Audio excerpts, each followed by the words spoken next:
அறிவில் சிறந்தவர்கள் ஆண்களா பெண்களா? என்னுடைய நண்பர் ஒருத்தரை பார்த்து நான் கேட்ட கேள்வி இது. அவர் மெதுவா தன்னுடைய தலையை சொரிஞ்சுக்கிட்டே சொன்ன பதில், அதுல என்ன சார் சந்தேகம், அவங்க தான் அப்படின்னார். அனுபவ அடிப்படையில் அவர் இப்படி சொல்றார். அறிவியல் அடிப்படையில் பார்க்கறவங்களும் இப்படிதான் சொல்றாங்க. இயற்கையின் நோக்கம் இனப்பெருக்கம், இதுல பெண்களின் பங்கு அதிகம். அதனால இயற்கையே பெண்களுக்கு பல சலுகைகளை கொடுத்துருக்குது, சக்தியை கொடுத்துருக்குது. இப்போ வெளிநாடுகளில் இதை பற்றியெல்லாம் நிறைய ஆராய்ச்சி பண்ணி பார்த்துருக்குறாங்க, புள்ளி விவரங்கள்லாம் வெளியிட்டிருக்கிறாங்க. ஆண் குழந்தைகளை விட பெண் குழந்தைகள் முன்னாடியே பேச ஆரம்பிச்சுடுறாங்களாம். அது மட்டும் இல்லை, அதிக எண்ணிக்கையில் வார்த்தைகளை கற்றுக்கிறாங்களாம். அப்புறம் பலவிதமான வாக்கிய அமைப்புகளை அமைச்சு பேசுறதுலையும் பெண் குழந்தைகள் முன்னாடியே ஆரம்பிச்சுடுறாங்களாம். இதெல்லாம் சீக்கிரமாக செய்கிறது பெண் குழந்தைகள் தான். சம வயது உள்ள ஆண் குழந்தைகள் பெண் குழந்தைகள் இவங்களை வச்சு சோதனைகள் பண்ணி பார்த்துருக்குறாங்க. அதாவது ஒரே வயசுள்ள ஆண் குழந்தை பெண் குழந்தை இதெல்லாம் வச்சு அவங்ககிட்ட ஒரே கேள்வியை பல விதமாக கேட்கறது, ஒரே செய்தியை வேற வேற கோணங்கள்ல இருந்து விளக்குறது, தவறு இல்லாமல் பேசுறது, வேகமாக படிக்கிறது, எழுதுறது, புரிஞ்சுக்கிறது, இப்படி இதை பற்றிலாம் எத்தனையோ சோதனைகள்லாம் செஞ்சு பார்த்துருக்குறாங்க. அப்படி பார்த்ததுல என்ன தெரிஞ்சதுன்னா, அதில் எல்லாம் ஆண் குழந்தைகளை விட பெண் குழந்தைகள் 1.5 மடங்கு அதிக திறமை உள்ளவங்களா இருக்கிறாங்களாம். இன்னொரு மொழியை கத்துக்கிறது, பேசுறது, எழுதுறது, இது கூட பெண்களுக்கு சுலபமா வருதான். 2 மொழிகளை மாற்றி மாற்றி பேசுறது, மொழி பெயர்க்கிறது, இப்படிலாம் கூட சோதனை பண்ணி பார்த்துருக்குறாங்க. இதுலேயும் பெண்களுக்கு தான் அதிக திறன். சரி, இதை விடுங்க. புள்ளி வச்சு கோலம் போடுறது, அதுல இருந்து இந்த கை கடிகாரங்கள்ல, கம்ப்யூட்டர்கள்ல நுண்ணிய பாகங்களை பொருத்துறது, இது வரைக்கும் பெண்கள் தான் திறமையா செயல்படுறாங்க அப்படிங்கிறது அந்த சோதனை முடிவு. இந்த நுட்பம், துல்லியம், விரைவு, சிறு கை இயக்கங்களோடு செய்ய வேண்டிய மென்மையான பணிகள், இதுக்கெல்லாம் தேவை கவன குவியம், பொறுமை. இதெல்லாம் பெண்கள் கிட்ட தான் இருக்குதான். அமெரிக்காவில் இன்னொரு சோதனை கூட செஞ்சு பார்த்துருக்குறாங்க. பெண்களின் மூக்கு மோப்ப உணர்வு, இதெல்லாம் எப்படின்னு பார்த்துருக்குறாங்க. பெண்கள் அதிக எண்ணிக்கையில வாசனைகளை பிரிச்சு கண்டுபிடிச்சுடுறாங்களாம். ஆண்களால அந்த அளவுக்கு முடியலையாம். சரி, காது எப்படின்னா செவிப்புலன் உணர்வு பெண்களுக்கு தான் அதிகமா. ஒரு கும்பல், அதுல பலவிதமான சத்தம், அதுக்கு இடையில இந்த குரலோட துணி, ஏற்ற இறக்கம், இதை வச்சு பேசுற ஆளை கண்டுபிடிச்சுடுறாங்களாம். ஒரு கூட்டத்துல தன்னுடைய வீட்டுக்காரர் எங்க இருக்கார், பிள்ளைகள் எங்க இருக்காங்க அப்படிங்கறதெல்லாம் பெண்கள் சீக்கிரமா கண்டுபிடிச்சுடுறாங்களாம். இன்னொரு விஷயம், ஒரு பொருளை பார்த்த உடனே அது என்னன்னு அடையாளம் கண்டுக்கிறது, அதை மனசுல பதிய வச்சுக்கிறது, அப்புறமா இன்னொரு சந்தர்ப்பத்துல அது எங்க இருந்தது அப்படின்னு சரியா ஞாபகப்படுத்திக்கிறது, இது மாதிரி சோதனைகள்லாம் கூட பெண்கள் தான் முன்னணியில இருக்கிறாங்க. ஒரு சராசரி சூழ்நிலையில ஆண்களை விட அதிகமான எண்ணிக்கையில புன்னகை புரியறது, சிரிக்கிறது பெண்கள் தானா. அதிகமா தோழமை உணர்வோடு பேசுறது அவங்க தானா. 2 பெண்கள் பேசிட்டு இருக்கிறதையும் பாருங்க, அதே மாதிரி 2 ஆண்கள் பேசிட்டு இருக்கிறதையும் பாருங்க. ஆண்கள் ஒரு அடி தள்ளியே நின்று பேசிட்டு இருப்பாங்க. மருத்துவர்களை எடுத்துக்கொள்ளுங்கள், அதாவது சிரிச்ச முகத்தோட நோயாளிகள்கிட்ட பரிவோடு பேசுறதுல பெண் டாக்டர்கள் தான் அதிகம். இதுவரை சொல்லப்பட்டது எல்லாமே அறிவியல் பூர்வமான செய்திகள். அதனால இளம் பெண்கள் வாழ்க்கையில சோர்வடைய தேவையில்லை. இயற்கையே நமக்கு சாதகமா இருக்கு, எல்லாம் முடியும் நம்மால அப்படிங்கிறத அவங்க புரிஞ்சுக்கணும். ஒரு பையன் தன்னுடைய அப்பா அம்மா திருமண ஆல்பத்தை புரட்டிக்கிட்டே இருந்தான். அப்புறம் அம்மாட்ட கேட்டான், அம்மா இது யாரு சின்ன வயசுல எடுத்ததா, இது என்னன்னு தெரியலையே, இந்த படத்துல அழகா மீசை வச்சுக்கிட்டு சிரிச்சுக்கிட்டு நிக்கிறது யாரு அப்படின்னு கேட்டான். அதுதான்டா அவங்க அப்பான்னாங்க அந்த அம்மா. அப்படின்னா இப்ப நம்ம வீட்டுல நரைச்ச தலையோட அழுது வடிஞ்சிட்டு இருக்காரு ஒருத்தர், அவர் யாருன்னு கேட்டானா. இது பையனுடைய புத்திசாலித்தனம். பெண் பிள்ளைகள் அப்படி கேட்கறது இல்லை. அதனால இந்த கதையெல்லாம் எதுக்காக அப்படின்னா, இளம் பெண்கள் வாழ்க்கையில சோர்வு அடைஞ்சு போயிடக்கூடாது. அதனால பெண்கள் எல்லாம் முடியும் நம்மாலும் அப்படிங்கிறத நினைச்சு செயல்பட்டாங்கன்னா வாழ்க்கையில வெற்றி நிச்சயம். ஊர்ல ஒரு ஞானி இருந்தார். ஒரு நாள் அவரை தேடிட்டு ஒருத்தர் வந்தார். வந்தவர் ஞானியை பார்த்து ஒரு கேள்வி கேட்டார். ஐயா, உங்களுடைய சாதனை என்ன? இதுதான் அவர் கேட்ட கேள்வி. இதை கேட்டதும் அந்த ஞானி நிமிர்ந்து இவரை பார்த்தார். அப்புறம் சொன்னார், அது ஒன்றும் பெரிய விஷயம் இல்லை, அது ரொம்ப எளிமையான ஒண்ணு. எப்போ எனக்கு பசிக்குதோ அப்ப நான் சாப்பிட்டுருவேன், எப்போ எனக்கு தூக்கம் வருதோ அப்ப நான் தூங்கிடுவேன், அவ்வளவுதான் அப்படின்னார். கேள்வி கேட்டவர் ஒரு மாதிரி ஆயிட்டார். ஐயா, இதே தானே நாங்களும் செய்யறோம், இதுல என்ன அதிசயம் இருக்கு அப்படின்னார். இப்ப அந்த ஞானி சொன்னாராம், இங்கதான் நீங்க தப்பு பண்றீங்க அப்படின்னாராம். அப்படியான்னாரு இவரு. ஆமா அப்படின்னாராம். நீங்க செய்யற தவறு எனக்கு புரியுது, ஏன்னா நான் உங்களை மாதிரியே நான் வாழ்ந்து பார்த்துருக்கிறேன். அதனால என்னுடைய அனுபவத்துல உங்களுக்கும் எனக்கும் உள்ள வித்தியாசத்தை உணர முடியுதுன்னாரா. என்ன சொல்றீங்க, எனக்கு ஒன்றும் புரியலையேன்னாரா வேற. இத பாருங்க, சாப்பிடுறதுங்கிறது நாம ரெண்டு பேருக்கும் பொதுவான ஒரு காரியம்தான். ஆனா நீங்க சாப்பிடுறதுக்கும் நான் சாப்பிடுறதுக்கும் வித்தியாசம் இருக்கு அப்படின்னாராம். என்ன வித்தியாசம்னு கேட்டிருக்கார். நீங்க பசி இல்லாத போது சாப்பிடுறீங்க, இப்போ சாப்பிடுற நேரம் வந்துட்டுது அப்படிங்கிறதுக்காக சாப்பிடுறீங்க. சாப்பாடு ருசியா இருக்கு அப்படிங்கிறதுக்காக சாப்பிடுறீங்க. எது தேவைங்கிறது தெரியாம சாப்பிடுறீங்க. அது மாதிரி தூக்கமும் உங்களுக்கு ஒரு பழக்கமா போட்டுது. இப்போ இது தேவையா இல்லையா அப்படிங்கிறத பத்தி நீங்க யோசிச்சு பாக்குறது இல்ல. சாப்பிடும்போது 1000 வேலைகளை மனசுல நினைச்சுக்கிட்டு இருப்பீங்க. அதனால அது சாப்பிடுதலா இருக்காது. அதே மாதிரி நீங்க தூங்கும் போதும் அது தூங்குதலா இருக்காது. ஏகப்பட்ட கனவுகள் வரும். உங்க மனசு மேலும் மேலும் கனவுகளை உருவாக்கி கொண்டே இருக்கும். அதனால எனக்குள்ள நடக்கிறது வேற மாதிரி, நீங்க நினைக்கிற மாதிரி இல்ல. எனக்குள்ள நடக்கிறது எப்படின்னா, நீங்க செய்யற மாதிரி இல்ல. தூக்க உணர்வு வந்த உடனே தூங்குதல் மட்டுமே நடைபெறும். அதுதான் என்கிட்ட நடக்கிறது அப்படின்னு அந்த ஞானி. வித்தியாசம் புரியுதா? அந்த ஞானி சாப்பிடுறத அனுபவிக்கிறார், அது எக்ஸ்பீரியன்ஸ். நாம அப்படி இல்லை, மனம் போன போக்குல சாப்பிடுறோம். இது இன்டெலிஜிங். இது ரெண்டுலயும் செயல்ல வேறுபாடு இல்லை, விழிப்புணர்வுல தான் வேறுபாடு இருக்கு. அவர் சாப்பிடும் போது ஒரு சாட்சி மனோபாவத்தோட சாப்பிடுறார். எவ்வளவு தேவையோ அவ்வளவுதான் சாப்பிடுறார். ஏன்னா அவருடைய விழிப்புணர்வு முழுமையா செயல்படுது. அதனால அவர் சாப்பிடும் போது நம்மை விட மகிழ்ச்சியா இருக்கிறார். நாம அப்படி இல்லை, வயிற்றை நிரப்புறதுக்காக சாப்பிடுறோம். இன்னும் சொல்ல போனா சாப்பிடும் போது நாம அங்கேயும் இருக்கிறது இல்லை, எங்கேயோ போயிடுறோம். உடம்பு மட்டும்தான் அங்க இருக்கும். ஆனா ஞானி அப்படி இல்லை. அவர் சாப்பிடும் போது சாப்பிடுதல் மட்டுமே இருக்கும். எந்த ஒரு செயலையும் விழிப்புணர்வோட செய்யலாம், மனம் போன போக்கிலையும் செய்யலாம். விழிப்புடன் செய்யறப்போ செய்யும் செயல் நம்ம அனுபவமாகிறது, அவ்வளவுதான். இதெல்லாம் பெரிய தத்துவம் மாதிரி தெரியும். இருந்தாலும் நாம புரிஞ்சுக்க வேண்டியது என்னன்னா, எந்த காரியத்தை செஞ்சாலும் அதுல முழு ஈடுபாடு வேணுங்கிறது முக்கியம். அந்த அளவுக்கு முதல்ல நம்மளை மாத்திக்கிட்டா போதும். ஆனா நம்ம ஆளுங்க அந்த அளவுக்கு இருக்கிறது இல்ல, எல்லாமே அறகுறை தான். கேட்டா ஞாபகம் வருது. ஒருத்தன் என்ன பண்ணானா, விமான டிக்கெட் வாங்கிக்கிட்டு ரயில்வே ஸ்டேஷனுக்கு வந்துட்டான். அப்புறம் தான் புரிஞ்சுது தவறுதெல்லாம் இங்க வந்துட்டோங்கிறது. உடனே அவசரமா விமான நிலையத்தை நோக்கி ஓடி இருக்கிறான். அங்க போய் கவுண்டர்ல கேட்டிருக்கான், மேடம் நான் தவறுதெல்லாம் ரயில்வே ஸ்டேஷனுக்கு போயிட்டேன், இப்ப விமானத்தையும் தவற விட்டுட்டேன், அடுத்த பிளைட்ல எனக்கு இதை மாத்தி தர முடியுமான்னு கேட்டிருக்கான். முடியாதுன்னாங்களாம் அந்த அம்மா. ஏன்னு கேட்டானா, ஏன்னா இப்ப நீங்க வந்திருக்கிறது பஸ் ஸ்டாண்டு அப்படின்னாங்களாம். வாயில கொழுப்பு இருந்தாலும் பரவாயில்ல சார், எப்படியாவது ஒரு வழியா சமாளிச்சுக்கலாம். ஆனா வயத்துல மட்டும் கொழுப்பு இருக்கக்கூடாது சார். அப்படி இருந்தா அதான் அலட்சியமாவும் விட்டுறக்கூடாது சார் அப்படின்னு ஒருத்தர் சொல்லிட்டு வந்தார். அதுக்கப்புறம் தான் அவர்கிட்ட பேசி பல விவரங்களை தெரிஞ்சுக்க முடிஞ்சது.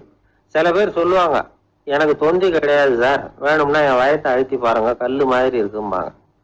வயிறு கல்லு மாதிரி இருந்தா உள்ள கொழுப்பு இல்லைன்னு நினைச்சிடக்கூடாது. வயிற்று தசைக்கு அடியில உள்ள கொழுப்பு சில வாத்தியங்கள்ல இருக்குமே நரம்பு, அது மாதிரி டைட்டா இழுத்துக்கிட்டு இருக்குன்னு அர்த்தம்.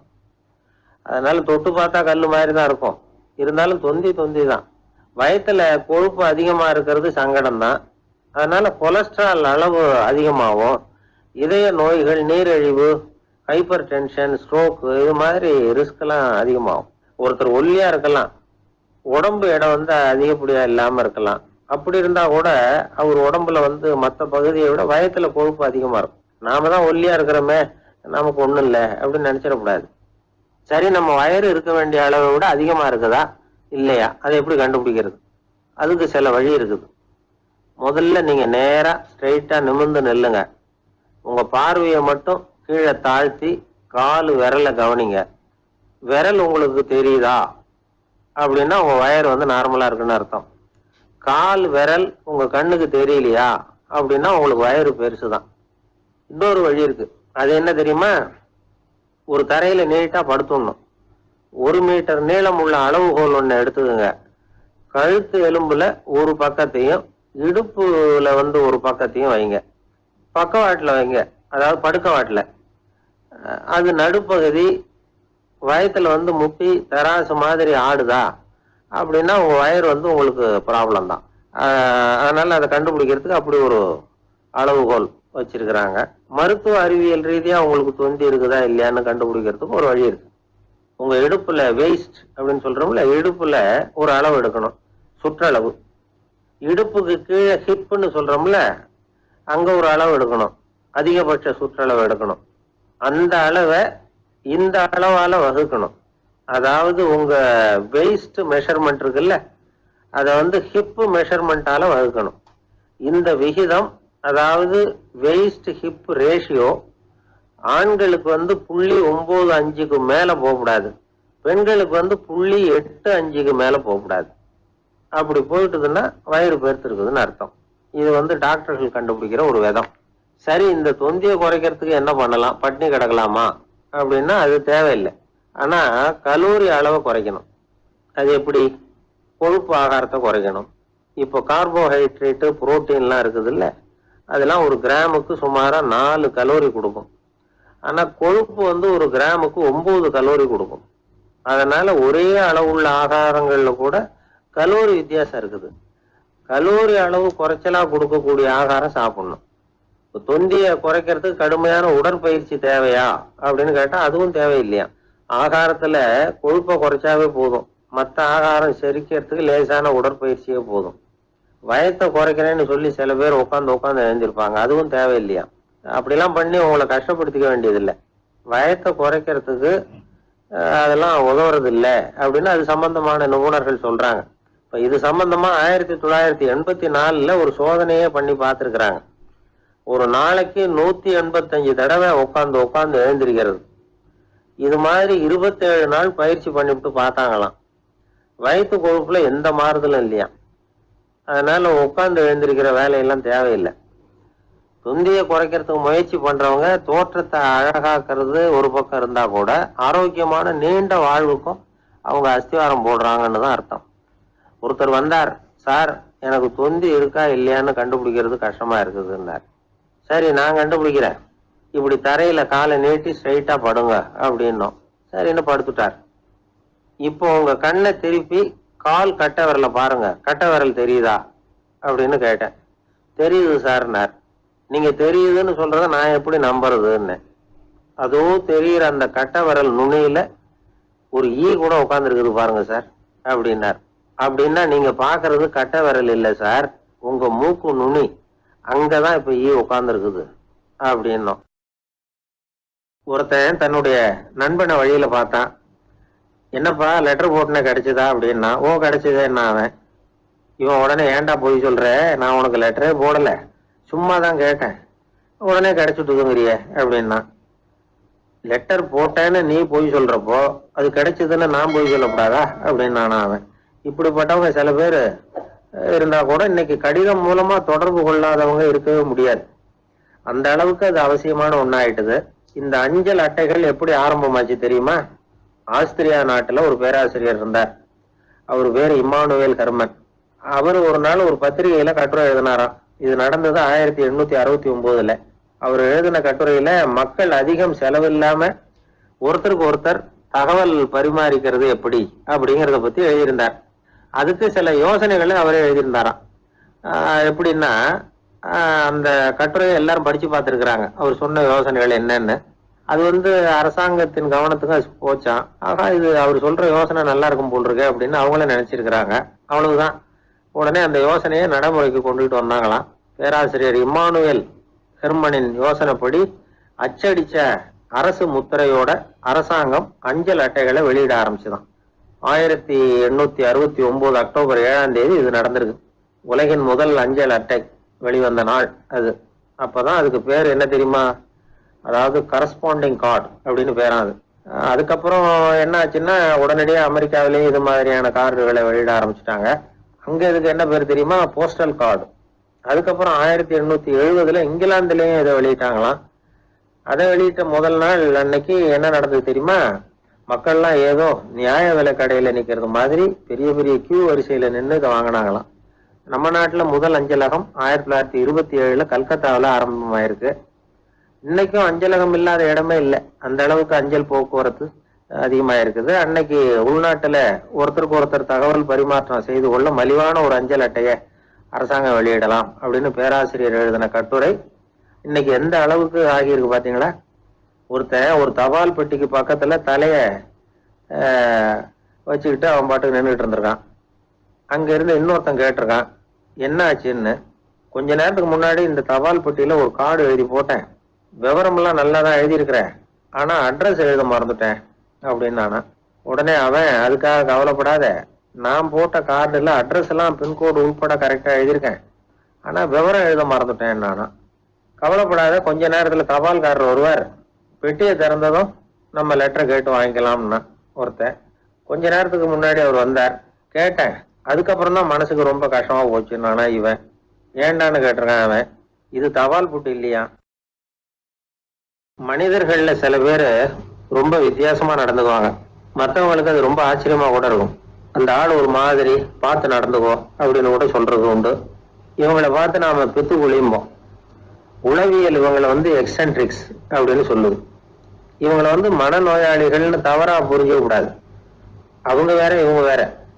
எக்ஸென்ட்ரிக்ஸ் பத்தின சில விவரங்கள் ஒரு புத்தகத்துல இருக்கு. அதாவது ஸ்காட்லாந்துல ஒரு உளவியல் மருத்துவர் அதை எழுதியிருக்கிறார். அவர் பேரு டாக்டர் டேவிட் வீக்ஸ். அவருக்கு ஒரு உதவியாளர் இருந்தாராம், அவர் பேரு கேட் வுட். இவங்க 2 பேரும் சேர்ந்து இங்கிலாந்து பூரா சுத்தி பார்த்திருக்காங்க. 3 வருஷம் சுத்தினாங்களாம். நான் சொன்னது மாதிரி ஒரு மாதிரியா இருக்கிற ஆசாமிகள் பல பேரை சந்திச்சு பேசி அவங்கள பத்தி ஆய்வுலாம் நடத்தி இருக்கிறாங்க. அப்படி நடத்தி அதை ஒரு புத்தகமா எழுதியிருக்கிறாங்க. நிறைய பேசி பார்த்துட்டு அவங்க சொல்லி இருக்கிறத கேட்டா ரொம்ப ஆச்சரியமா இருக்குது. நாம இவங்களை பார்த்து புத்துக்குழிங்கிறோம், எக்ஸென்ட்ரிக்ஸ் அப்படின்னு சொல்றோம், கிண்டல் கூட பண்றோம். ஆனா அவங்களோட அறிவு ரொம்ப தெளிவானதான். இந்த ஆராய்ச்சியாளர்கள் சொல்றாங்க, அவங்க உடல் நலமும் ரொம்ப நல்லா இருக்குதான், உடம்புலயும் எந்த கோளாறும் இல்லையா. அவங்களுக்கு மகிழ்ச்சியும் அதிகமா, ஆயுளும் அதிகமா. அவங்கள பல பேர் என்ன சொல்றாங்கன்னா, நீங்க நினைக்கிறது மாதிரி இல்லை நாங்க, ஆனா நாங்க மற்றவங்கள்ல இருந்து வேறுபட்ட தன்மை உள்ளவங்க அப்படிங்கிறத ஒத்துக்கிறாங்களாம்.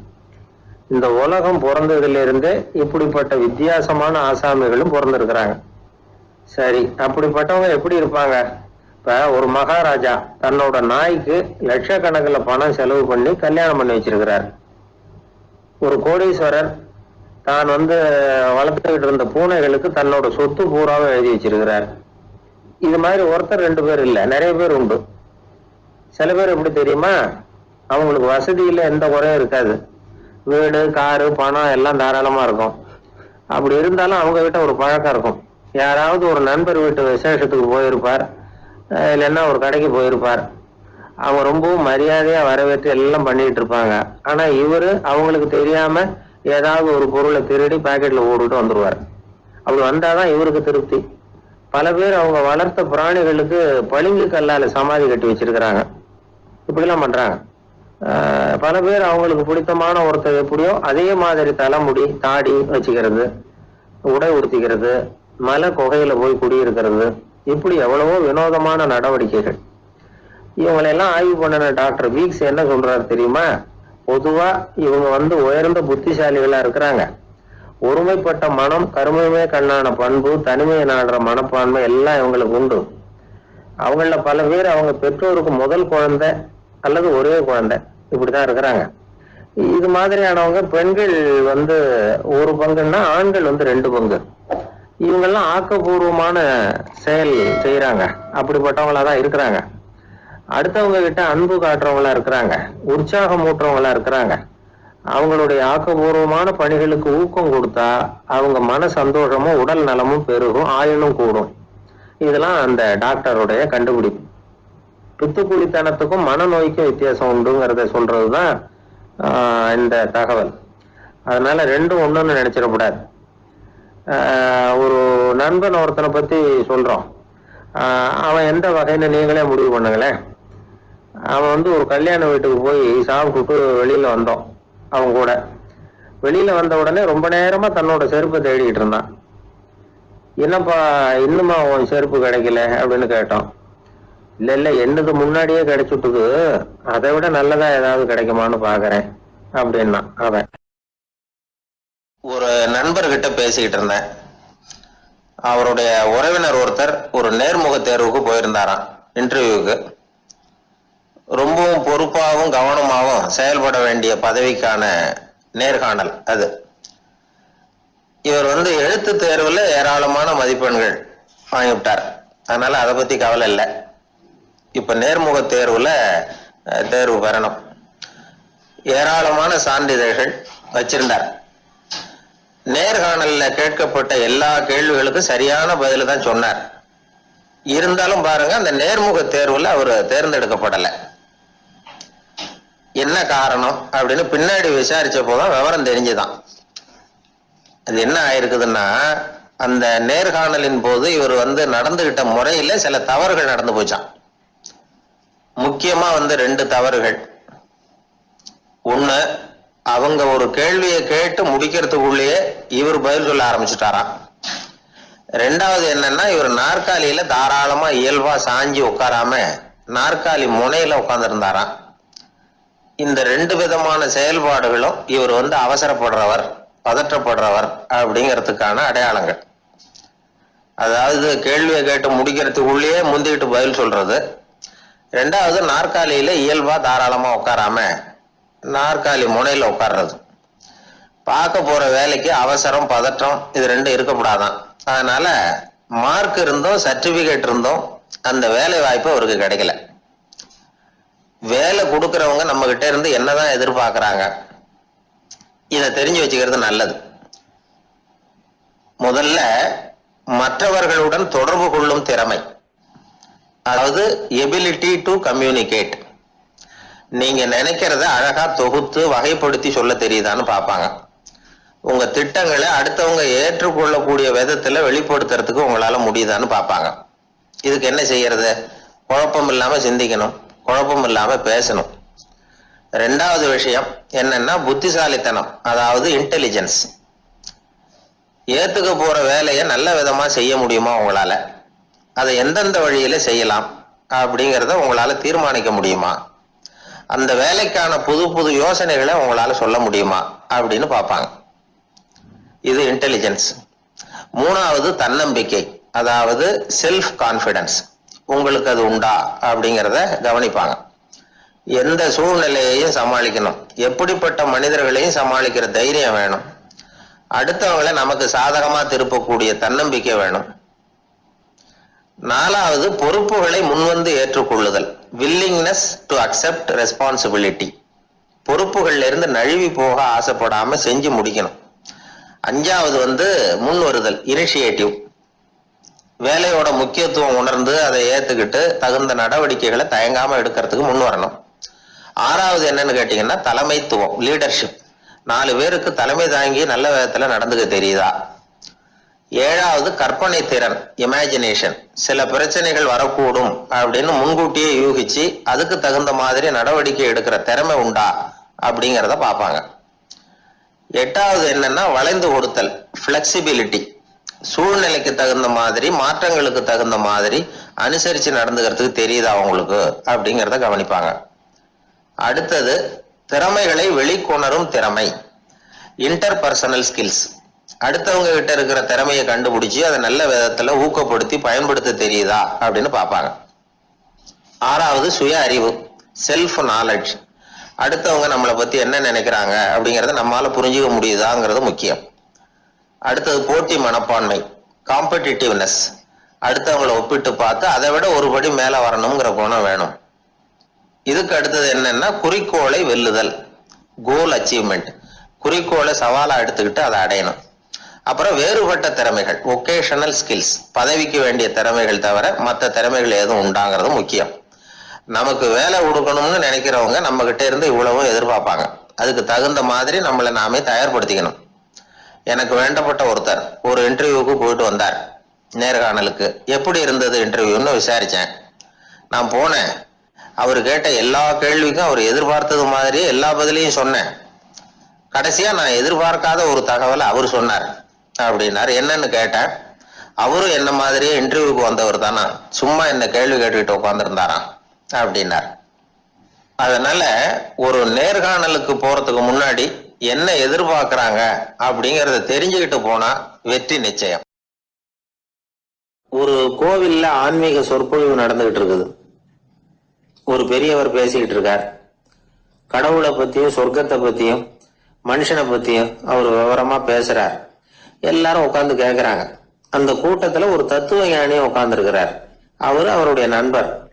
பேசி முடிச்சதும் அந்த பெரியவர் மேடையை விட்டு இறங்கினார். நேரா அந்த தத்துவ ஞானி கிட்ட வந்தார். எப்படி இருந்தது என்னுடைய பேச்சு அப்படின்னு கேட்டார். நீங்க பேசினது ஒண்ணுக்கு ஒண்ணு முரண்பாடா தெரிஞ்சது அப்படின்னாரா இவரு. நான் என்ன அப்படி தப்பா பேசிவிட்டேன் அப்படின்னாரா அவரு. கடவுளை நம்புகிறவன் சொர்க்கத்துக்கு போவான்னு சொன்னீங்க, அப்புறம் நல்ல விதமா வாழறவன் சொர்க்கத்துக்கு போவான்னு சொன்னீங்க அப்படின்னாராம். இதுல என்ன முரண்பாடுன்னு கேட்டிருக்காரு அவர். இதுலதான் முரண்பாடு தெரியுது எனக்கு. அதாவது இங்க ஒருத்தன் எல்லா தப்பும் பண்ணிட்டு இருக்கிறான், அவன் கடவுளை நம்பினான்னா அவன் சொர்க்கத்துக்கு போவானா? இது என்னுடைய முதல் கேள்வி. இல்லைன்னா ஒருத்தன் எந்த தப்பும் பண்ணல, ரொம்ப ஒழுங்கா வாழ்ந்துகிட்டு இருக்கிறான், ஆனா அவன் கடவுளை நம்பல, அவன் என்ன நரகத்துக்கு தான் போவானா? கடவுள் நம்பிக்கை உள்ள ஒரு திருடன் என்ன ஆவான், எங்க போவான்? கடவுள் நம்பிக்கையே இல்லாத ஒரு நல்லவன் என்ன ஆவான், எங்க போவான்? ஒருத்தன் இங்க கடவுள் நம்பிக்கையோட வாழறது முக்கியமா அல்லது நல்லவனா வாழறது முக்கியமா? இதுதான் இவர் கேட்ட கேள்வி. இதை கேட்டதும் அந்த பெரியவர் குழம்பி போட்டார். அவர் சொன்னது நியாயம் தானே. கடவுளை நம்புறவன் தான் சொர்க்கத்துக்கு போவான்னா பேசாம கடவுளை நம்பிக்கிட்டு இந்த உலகத்துல எல்லா தப்பும் பண்ணிட்டு இருக்கலாமே. பேச்சாளர் குழப்பத்தோட வீட்டுக்கு போனார். படுத்து தூங்கினாரு. ஒரு கனவு வந்தது. கனவுல அவர் ஒரு ரயில்ல வேகமா போயிட்டு இருக்கிறார். எதிரில் உட்கார்ந்து இருக்கிறவரை பார்த்து நாம இப்ப எங்க போறோம்னு கேட்டார்.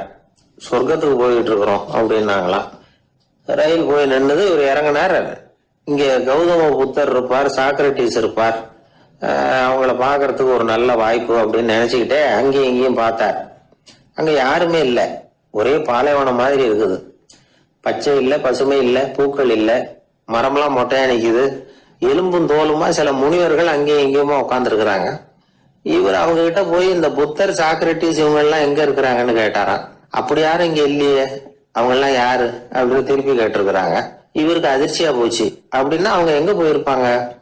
உடனே ரயில் நிலையத்துக்கு ஓடி வந்தார். அப்பதான் நரகத்துக்கு ஒரு ரயில் புறப்பட்டுக்கிட்டு இருந்தது அங்க இருந்து. அதுல ஏறி உட்கார்ந்தார்.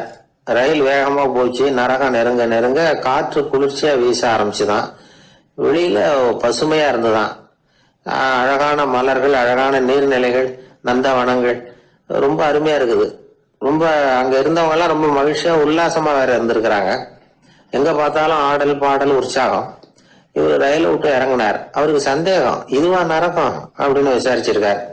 ஆமா, இதுதான் நரகம்னாங்களாம். எனக்கு ஒரு சந்தேகம் இருக்காரு. என்னன்னு கேட்டிருக்காங்க. கௌதம புத்தரும் சாக்ரட்டிஸும் லாவோஸும் இவங்க மாதிரி இன்னும் பல பேரும் கடவுள் நம்பிக்கை இல்லாதவங்க, அவங்க எல்லாம் இங்க இருக்கிறாங்களா அப்படிங்கறதுதான் என்னுடைய சந்தேகம் அப்படின்னாரா. இப்ப அவங்க சொல்லியிருக்கிறாங்க, இப்ப நீங்க பாக்குறீங்களே பசுமையும் பச்சை பயிர்களும் ஆடல் பாடல்களும் அழகிய மலர்களும், இது எல்லாமே கௌதம புத்தரும் சாக்ரட்டிஸும் அது மாதிரி மகான்களும் இங்க வர ஆரம்பிச்ச பிறகுதான் உண்டாக ஆரம்பிச்சது. இந்த பிரதேசத்தை அவங்க அப்படியே மாத்திவிட்டாங்க. இப்போலாம் இங்க இருக்கிறவங்க யாரும் சொர்க்கத்துக்கு போறதுக்கே ஆசைப்படுறது இல்லை அப்படின்னாங்களாம். இந்த அதிர்ச்சியிலேயே அந்த பெரியவர் கனவு கலைஞ்சி மூச்சுக்கிட்டார். இதுல இருக்கிற கருத்து என்னன்னா, நல்லவர்கள் எங்க இருக்கிறாங்களோ அந்த இடத்துக்கு பேர் தான் சொர்க்கம். சொர்க்கம் நரகம்ங்கிறதெல்லாம் ஆன்மீக பண்புகள், அவ்வளவுதான். ஒரு ஊர்ல ரெண்டு இணைபிரியாத நண்பர்கள். ஒருத்தன் கேட்டான், இப்ப கடவுள் நம்ம முன்னாடி உங்க ரெண்டு பேர்ல யாராவது ஒருத்தர் மட்டும் என்னோட சொர்க்கத்துக்கு வரலாம் அப்படின்னு கூப்பிட்டா நீ என்ன சொல்லுவேன்னு கேட்டானா. இவன் ரொம்ப பெருந்தன்மையா உன்னையே அழைச்சிட்டு போக சொல்லிடுவேன் அப்படின்றான். அப்படின்னா உனக்கு சொர்க்கம் வேணாமான்னு கேட்டிருக்கான் அவன். நீ என்னை விட்டுட்டு போனாவே அப்புறம் இந்த பூலோகமே எனக்கு சொர்க்கம் தாண்டா அப்படின்னு நானா இவன். அன்பா இருக்கணும்னு அநேக பெரியவங்க சொல்லியிருக்கிறாங்க. நாமளும் அதை கேட்டுட்டு அன்பு காட்டுறதுக்கு தயாரா தான் இருக்கிறோம். அதை வாங்கறதுக்கு தான் ஆளை காணும். இருந்தாலும் அன்புல எத்தனையோ வகை உண்டு. அதை சரியா புரிஞ்சுக்கிட்டு அதுக்கப்புறம் அன்பு காட்ட ஆரம்பிக்கணும். வகையை புரிஞ்சுக்காம அன்பு காட்டினா வம்புல மாட்டிக்க வேண்டியதுதான். அன்புன்னா சாதாரணமா நினைச்சு விடாதீங்க. அதுல எவ்வளவு விதம் தெரியுமா? இரக்கம், கருணை, காருண்யம், பந்துத்துவம், பட்சம், பாசம், நேசம், விசுவாசம், அபிமானம், காதல், பக்தி, இப்படி பல விதமா அதை பத்தி சொல்லி வச்சிருக்கிறாங்க பெரியவங்க. இந்த வார்த்தைகள் எல்லாம் நாம கேள்விப்பட்டதுதான். இருந்தாலும் அதுகளுக்குள்ள என்ன வித்தியாசம்னு கேட்டா சரியா சொல்ல தெரியாது. அதனால இந்த வார்த்தைகளுக்கெல்லாம் பெரியவங்க என்ன விளக்கம் சொல்றாங்கன்னு இப்ப பார்க்கலாம். எளியவர்கள் மேல செலுத்துற அன்பு இருக்கு பாருங்க, அதுக்கு இரக்கம்னு பேரு. அறிவு பலம், சரீர பலம், இது ரெண்டும் இல்லாதவங்க மேல, அதாவது வலிமையற்றவர்கள் மேல செலுத்துற அன்பு இருக்கு பாருங்க, அதுதான் கருணை. எறும்புல இருந்து யானை வரைக்கும் சகல ஜீவராசிகள் மேலேயும் காட்டுற அன்புக்கு காருண்யம்னு பேரு, ஜீவகாருண்யம். சிவி சக்கரவர்த்தி காட்டின அன்பு இந்த ரகம். உறவினர்கள், சொந்தக்காரங்க, அவங்க வசதியா இருந்தாலும் வறுமையில இருந்தாலும் வித்தியாசம் இல்லாம காட்டுற அன்பு இருக்கு பாருங்க, அதுக்கு பேரு பந்துத்துவம். ஒரு எஜமானன் வேலையாள் கிட்ட காட்டுற அன்பு இருக்கு பாருங்க, அதுக்கு பேரு தான் பட்சம். அவனும் தன்னை மாதிரி மனுஷன்தாங்கிற நினைப்பு வேணும். ஒரு தாய் தன்னுடைய குழந்தை மேல, ஒரு குழந்தை தன்னுடைய தாய் மேல செலுத்துற அன்புக்கு பாசம்னு பேரு. ஈருடல் ஓர் உயிர்னு நினைக்கிறது இது. ராமரும் கௌசலையும் இதுக்கு உதாரணம். தம்மை ஒத்த நண்பர்கள் கிட்ட செலுத்துற அன்புக்கு நேசம்னு பேரு. வயசு, செல்வம், அந்தஸ்து இந்த வித்தியாசம் எல்லாம் பார்க்காம அவங்க சுக துக்கத்துல சமபங்கு எடுத்துக்கிறது இது. கிருஷ்ணன் குசேலர்கிட்ட காட்டினது இந்த ரகம். வேலை செய்யறவன் முதலாளி கிட்ட காட்டுற அன்புக்கு விசுவாசம்னு பேரு. தேசத்து மேலையும் தாய்மொழி பேர்லயும் செலுத்துற அன்புக்கு அபிமானம்னு பேரு. தேசாபிமானம்னு சொல்றமே இதுதான். ஒரு கணவன் மனைவி பேர்ல காட்டுற அன்புக்கு காதல்னு பேரு. கடவுள் பேர்ல செலுத்துற அன்புக்கு பக்தின்னு பேரு. இப்படி அன்புல பல ரகம் இருக்கிறப்போ அதுல உள்ள வித்தியாசம் தெரியாம இடம் மாத்தி அன்பு காட்டினா இடைஞ்சல் தான். சரி, இந்த அன்பை பத்தி விஞ்ஞானம் என்ன சொல்லுது தெரியுமா? இதயத்தை பாதுகாக்கிறதுக்கு முக்கியமா தேவைப்படுற ஒண்ணு இந்த அன்புதான்னு சொல்லுது. நெதர்லாந்து விஞ்ஞானிகள் இது ஆராய்ச்சி பண்ணியே கண்டுபிடிச்சிருக்கிறாங்க. கொஞ்சம் முயல் குட்டிகளை 2 பிரிவா பிரிச்சாங்க. 2 குரூப்புக்கும் கொழுப்பு அதிகமா உள்ள ஆகாரத்தையே கொடுத்துட்டு வந்தாங்க. ஆனா ஒரு குரூப்புக்கு வெறுமன ஆகாரத்தை கொடுத்ததோட சரி, இன்னொரு குரூப் முயல்களுக்கு ஆகாரம் கொடுத்ததோட நிறுத்திக்கல. அதுக்கு முன்னாடி கூண்டுகளை திறந்து விட்டு முயல்களை கொஞ்ச நேரம் எடுத்து கொஞ்சி விட்டு அதுக்கப்புறமா ஆகாரம் கொடுத்தாராம் ஆராய்ச்சியாளர். இந்த குரூப்புக்கு இதய பாதிப்பு 60% குறைச்சலா இருந்துதான். சில நோயாளிகளுக்கு ஹார்ட் அட்டாக் வந்தாலும் அதை தாங்கிக்கிட்டு குணமாகிற சக்தி அதிகமா இருக்குது. இது எப்படின்னு ஆராய்ச்சி பண்ணி பார்த்துருக்குறாங்க. அவங்க எல்லாம் மனைவி தன் பேர்ல ரொம்ப அன்பா இருக்கிறதாக நினைக்கிறவங்களா இருக்கிறாங்களாம். இதய நோயாளிகள் பல பேரை சந்திச்சு இதய நோய் ஏற்பட என்ன காரணம்னு கேட்டிருக்கிறாங்க. அவங்க சொன்ன காரணம்லாம் சாப்பாடு சம்பந்தமா இல்லையா, மனைவி அன்பா இல்ல, இப்படிப்பட்ட காரணத்தை தான் சொல்றாங்களாம். அதனால இதயத்தை பாதுகாக்கணும்னு நினைக்கிறவங்க அடுத்தவங்க அன்பா இருக்கிறது மாதிரி பாத்துக்கோங்க, அதுதான் முக்கியம். ஒருத்தர் முகம் பூரா பிளாஸ்டரி போட்டுக்கிட்டு வந்தார், ரொம்ப கோபமா. என்னங்க ஆச்சுன்னு விசாரிச்சேன். எல்லாம் உங்களாலதான் சார்னார். விவரமா சொல்லுங்களேன். என்ன? உங்க தகவலை கேட்டுட்டு ஒரு பூனைக்குட்டிய கையில எடுத்தேன், அன்பா அதை தடவி கொடுக்கறதுக்காக. ஆனா அது முந்திக்கிட்டது, அது என் முகத்தை தடவி கொடுத்துட்டுது, முகம் பூரா நகை கீறல், அதுதான் இப்படி அப்படின்னார். அன்புல அறிவு சேராததுனால வந்த கோளாறு இது. சீடன் வெளியூர் புறப்படுறதுக்கு தயாரா இருந்தான். ரொம்ப தூரம் போக போறான். திரும்பி வர நாளாகும். புறப்படுறதுக்கான ஆயத்த வேலைகள்ல ஈடுபட்டிருந்தான். அந்த சமயம் பார்த்து இன்னொரு சீடன் அவங்கிட்ட வந்தான். நம்ம குரு உன்னை அழைச்சிட்டு வர சொன்னார், வா அப்படின்னு கூப்பிட்டான். இவன் உடனே புறப்பட்டு போனான். குருநாதரை பார்த்தான். அவர் காலில் விழுந்து வணங்கினான். வணங்கிட்டு எழுந்திரிச்சான். அவ்வளவுதான். குரு ஏதாவது உபதேசம் பண்ணுவாருன்னு எதிர்பார்த்தான். ஆனா நடந்தது என்ன தெரியுமா? குரு அவனுக்கு ஓங்கி ஒரு அடி கொடுத்தார். எதிர்பாராம இந்த அடியை வாங்கினதும் அந்த சீடன் அதிர்ந்து போயிட்டான். பக்கத்துல இருந்த மற்ற சீடர்களும் திகைச்சு போய் நின்னுட்டாங்க. அடி வாங்கின சீடனுக்கு மனசுக்குள்ள குழப்பம். நாம என்ன தப்பு பண்ணணும், புறப்படுற நேரத்துல இப்படி குரு கிட்ட அடி வாங்குற மாதிரி ஆயிட்டுதே அப்படின்னு நினைச்சு மனசுக்குள்ள ரொம்ப வேதனைப்பட்டான். கொஞ்சம் துணிச்சலை வர வச்சுக்கிட்டு குருநாதர்கிட்டயே கேட்டுட்டான், சுவாமி நான் என்ன தப்பு பண்ணினேன், என்ன இப்படி அடிச்சுட்டீங்களே, ஒரு வார்த்தை கூட உங்களை எதிர்த்து நான் பேசினது இல்லையே, இவ்வளவு காலமா உங்க விருப்பத்துக்கு விரோதமா ஒரு காரியம் கூட நான் செஞ்சது இல்லையே, வந்ததும் வராததுமா ஒண்ணுமே சொல்லாம என்ன அடிச்சுட்டீங்களே, குருவே நான் செஞ்ச குற்றம் தான் என்ன அப்படின்னு கண்ணீரோட பரிதாபமா கேட்டானா அந்த சீடன். ஆனா அந்த குரு முகத்துல கொஞ்சம் கூட கோபம் இல்லை. அவர் சிரிச்சுக்கிட்டே நின்றுகிட்டு இருந்தாராம். அதுக்கப்புறம் சொன்னாராம், என்னுடைய அருமை சீடனே, நீ ஒரு தவறும் பண்ணல. நான் உன்னை அடிச்சது நீ ஏதோ தப்பு பண்ணிவிட்டேங்கிறதுக்காக இல்ல. நீண்ட பயணம் போக போறேன், ஞாபகமா ஏதாவது கொடுத்து அனுப்ப வேணாமா? நீ ஞானம் பெற்ற பிறகுதான் திரும்பி வர போறேங்கிறது எனக்கு தெரியும். அதுக்கு பிறகு உன்னை வந்து அடிக்க முடியுமா? அதனால இப்ப கிடைச்சிருக்கிற இந்த வாய்ப்பை பயன்படுத்திக்கிட்டேன். அப்போதைக்கு இப்பவே அடிச்சுட்டேன், அவ்வளவுதான், வேற ஒண்ணும் இல்லை அப்படின்னாராம். குரு சிரிச்சுக்கிட்டே இப்படி சொல்றார். இருந்தாலும் இதுவும் ஒரு உபதேசம் தான். அதிர்ச்சிகளால விழிப்படைய வைக்கிறதும் ஒரு வழிதான். இது ஜென் வழி. பெரும்பாலும் அதிர்ச்சியின் மூலமாகவே ஞான தரிசனத்தை அருள்கிறவர்கள் தான் ஜென் குருமார்கள். நம்ம தியானம் தான் ஜென். இந்தியாவில இருந்து சீனாவுக்கு போய் கொஞ்சம் பேர் மாறி வளம் பெற்று ஜப்பான்ல ஜென் ஆகி வளர்ந்துருக்குது, அவ்வளவுதான். ஜென்கிறது தியானம். எதை நினைச்சும் தியானிக்கிறது இல்ல, எல்லாத்துலயும் தியானம் இருக்கிறதா சொல்லுது ஜென். பேசுறது, இருக்கிறது, நடக்கிறது, சாப்பிடுறது, சிரிக்கிறது, தூங்குறது, தொழில் செய்யறது அல்லது சும்மா இருக்கிறது எல்லாமே தியானம் தான். ஜென்கிறது ஒரு சுய தரிசனம், தன்னைத்தானே அடையாளம் கண்டுகொள்கிறது தான் அது. இல்லாத எதையும் தேடி கண்டுபிடிக்கிறது இல்லை. சென் மார்க்கத்தை பத்தி ஓஷோ என்ன சொல்றாரு தெரியுமா? காணாமல் போன தன்னுடைய மூக்கு கண்ணாடி தன்னுடைய மூக்கின் மேல் இருப்பதை கண்டுகொள்வது போன்றது ஜென் அப்படிங்கிறார். நம்மால் இன்னொருத்தர் முகத்தை ரொம்ப நேரமா உத்து பார்த்துக்கிட்டு இருந்தார். என்ன பாக்குறீங்கன்னாரு அவரு. நீங்க போட்டிருக்கீங்களே மூக்கு கண்ணாடி, அதை தான் பாக்குறேன்னாரு இவரு. நீங்க அப்படி பாக்குறதுக்கு விசேஷ காரணம் ஏதாவது உண்டான்னு கேட்டார் இவர். உண்டுன்னார். என்னன்னு கேட்டார். நேற்றுக்கு காணாம போன என்னோட மூக்கு கண்ணாடி அது அப்படின்னாராம் இவர். ஒரு அரசன், அவனுக்கு வயசாயிட்டுது. அதனாலேயே இந்த கவலை, பயம் எல்லாமும் அதிகமாயிட்டுது. மரண பயம், ராத்திரியில சரியா தூங்க முடியல, இப்படி ஆயிட்டுது நிலைமை. அந்த அரசன் ஏற்கனவே எப்படின்னா போர்க்களங்கள்ல எத்தனையோ பேரை ஓட ஓட விரட்டி இருக்கிறான். இருந்தாலும் இப்ப அந்த துணிச்சல்லாம் எங்கேயோ போயிட்டுது. பேசாம படுத்திருக்கிறான். அப்படியே படுத்தாலும் தான் தூக்கம் வர மாட்டேங்குது. என்ன பண்ணலாம்னு யோசிச்சான் இந்த மன்னன்.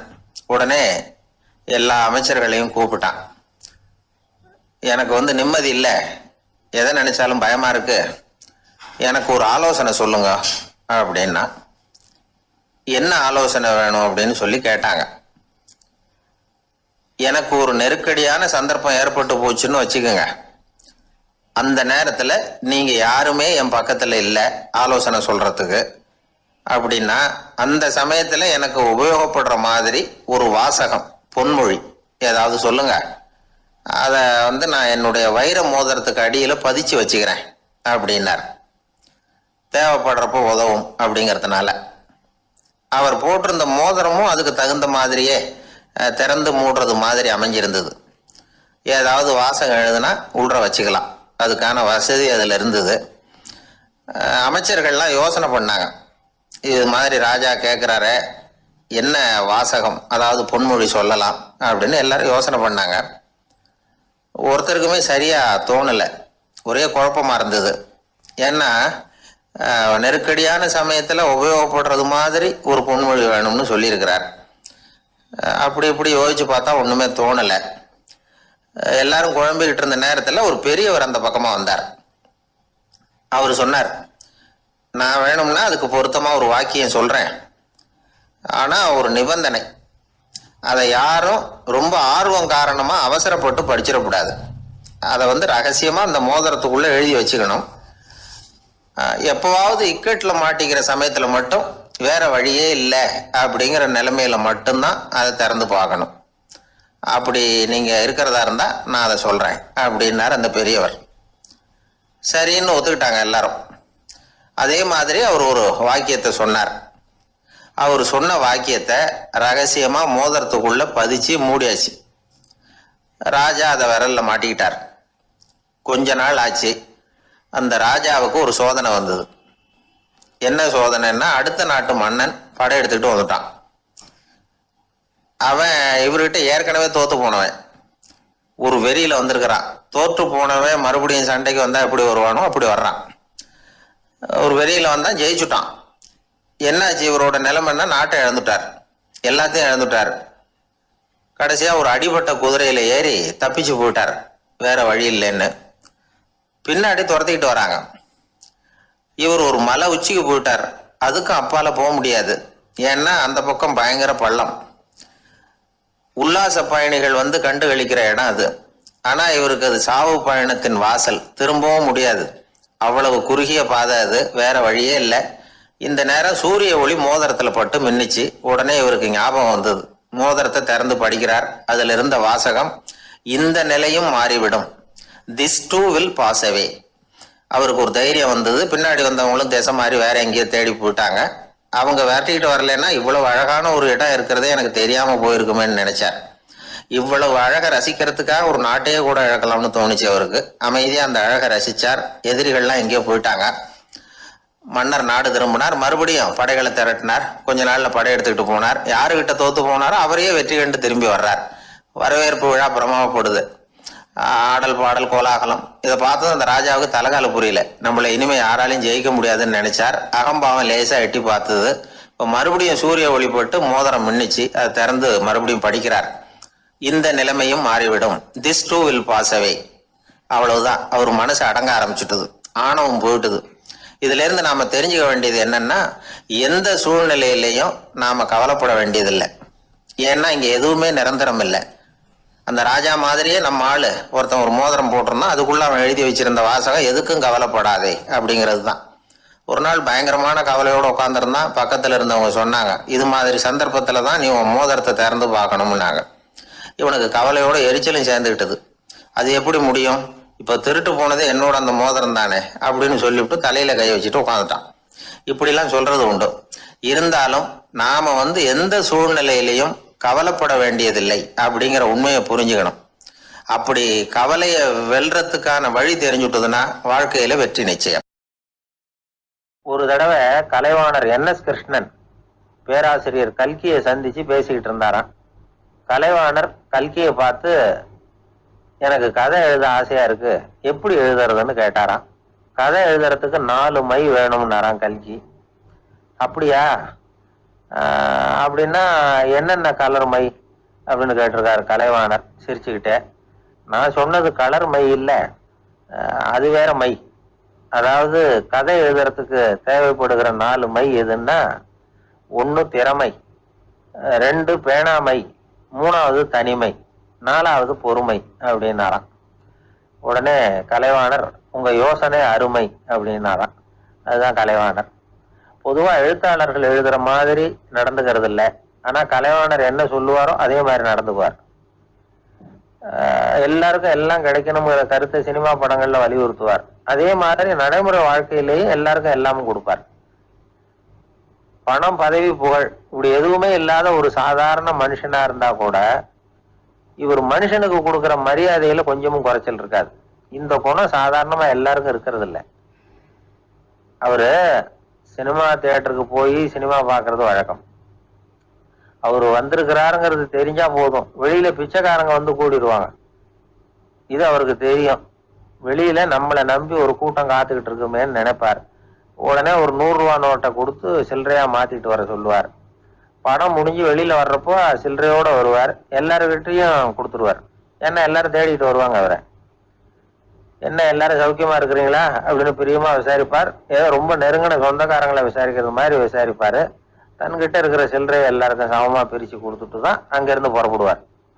ஒரு நாள் அது மாதிரி புறப்படுற சமயத்துல ஒரு சின்ன பையனுக்கு சில்லறை எதுவும் கிடைக்கல கொடுக்கறதுக்கு. இது கலைவாணருக்கு தெரியாது. கார்ல ஏறி புறப்பட்டு போயிட்டார். அந்த பையன் காரை பிடிச்சிக்கிட்டு பின்னாடியே ஓடிச்சாந்துருக்கிறான்.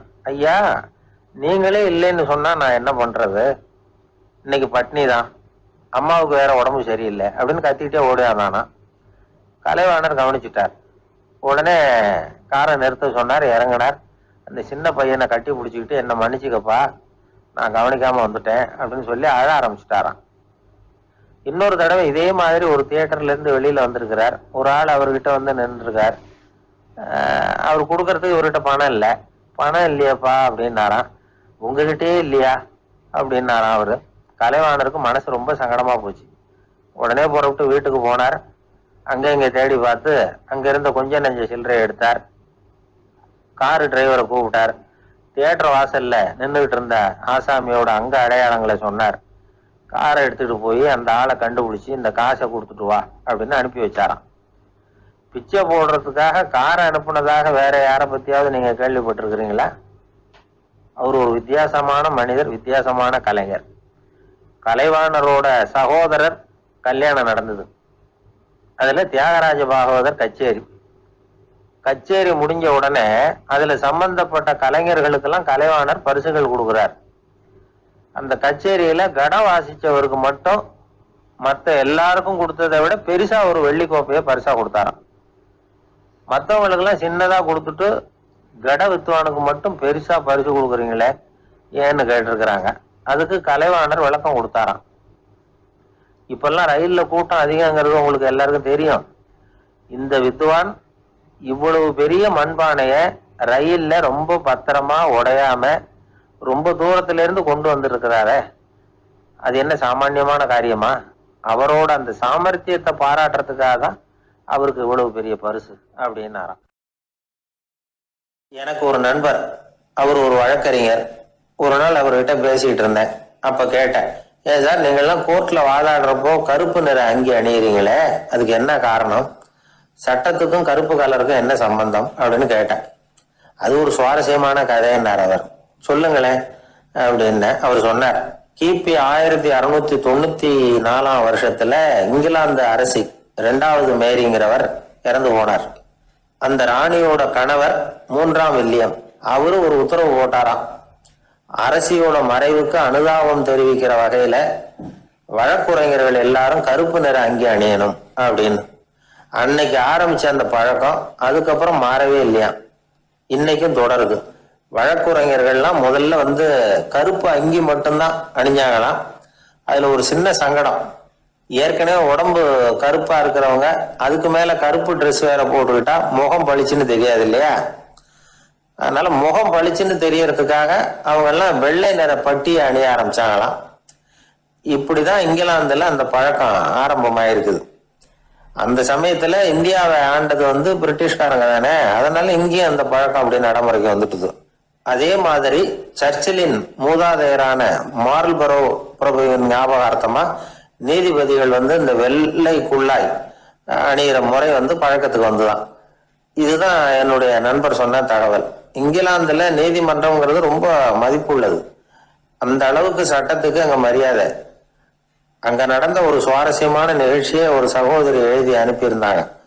அவங்க அப்பா நீதித்துறையை சேர்ந்தவரா, அவர் சொன்னதான் இது. அவங்க எழுதி அனுப்பியிருந்த விஷயம் என்னன்னா, அங்க ஒரு கேஸ்ல ஒரு முக்கியமான தீர்ப்பு வழங்க வேண்டி இருக்குது. ஜட்ஜு, பாரட்ல படிச்ச பெரிய பெரிய வக்கீல்கள், ஜூரி எல்லாருமா கூடி அந்த கேஸை பத்தி விவாதிக்கணும். சுமாரா 40 பேர். இதுக்காக கோர்ட் ஹாலில் விசேஷ சேம்பர்ல நுழையறதுக்கு முன்னாடி அவங்க எல்லாம் தங்களுடைய கோட்டு தொப்பி எல்லாத்தையும் கழட்டி அங்க நின்றுகிட்டு இருந்த ஒரு அட்டெண்டர் கிட்ட கொடுத்துட்டு உள்ள போனாங்க. அந்த ஆளு படிக்காதவர். அவரு ஒவ்வொருத்தர் கொடுக்கறதையும் வாங்கி அங்க அப்படியே ஒரு இடத்துல அடுக்கி வைக்கிறார். அப்படியே வாங்கி உள்ள வச்சுக்கிட்டு இருக்கிறார் ஒவ்வொரு இடத்துல. அது அவரோட வேலை. உள்ள போன ஜட்ஜி, வக்கீல், ஜூரி எல்லாரும் ரொம்ப நேரமா அந்த கேஸை பத்தி விவாதிக்கிறாங்க. ஒரு நாள் பூரா ஆயிட்டுது. அவ்வளவு தீவிரமா அக்கு வேறு ஆணி வேற பிச்சு உதறி இருக்கிறாங்க. ஒரு வழியா 13 மணி நேரம் கழிச்சு வெளியில வந்திருக்கிறாங்க. ஒவ்வொருத்தரா வர வர அந்த அட்டெண்டரும் அவங்க கோட்டு தொப்பிய அவங்க கிட்ட எடுத்து ரொம்ப மரியாதையா திருப்பி கொடுத்துக்கிட்டு இருக்கிறார். கடைசியா ஜட்ஜ்மெண்ட்லாம் எழுதி முடிச்சுட்டு ரொம்ப திருப்தியோடவும் களைப்போடவும் வெளியில வந்துகிட்டு இருக்கிறாராம். இந்த ஆள் அவருடைய மேல் கோட்டையும் தொப்பியையும் எடுத்து அவர்கிட்ட ரொம்ப மரியாதையோட நீட்டினாராம். ஜட்ஜுக்கு ரொம்ப ஆச்சரியம். இந்த ஆள் எப்படி இவ்வளவு பேரோட கோட்டு தொப்பி எல்லாத்தையும் ஞாபகம் பேசாம திருப்பி கொடுக்குறார் அப்படிங்கிறது அவருக்கு ஆச்சரியம்.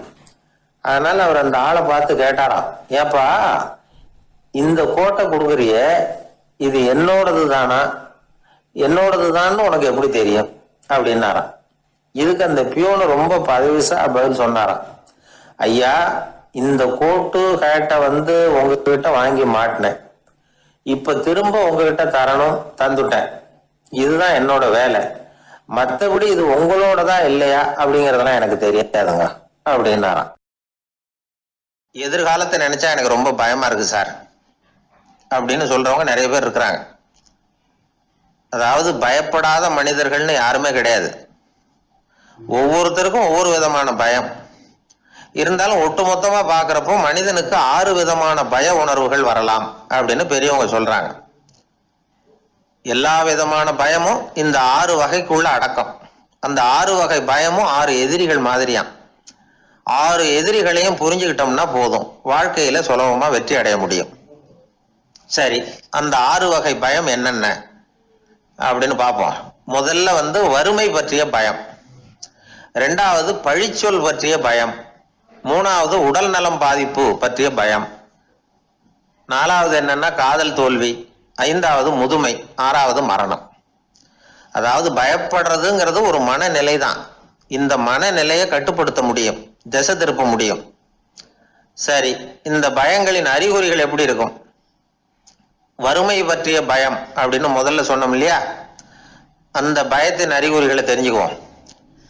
எதுலேயும் அக்கறை இல்லாம இருக்கிறது, ஒரு குறிக்கோள் இல்லாம இருக்கிறது, வறுமையை சகிச்சுக்கிறது, வாழ்க்கையில கிடைக்கிறது எதுவா இருந்தாலும் ஆட்சேபனை இல்லாமல் ஏத்துக்கிறது, மனசாலும் உடம்பாலும் சோர்ந்து போயிருக்கிறது, ஆர்வம், முனைப்பு, கற்பனை திறன் எதுவுமே இல்லாம இருக்கிறது. இதெல்லாம் தான் அந்த வறுமை பற்றிய பயத்தின் அறிகுறிகள்.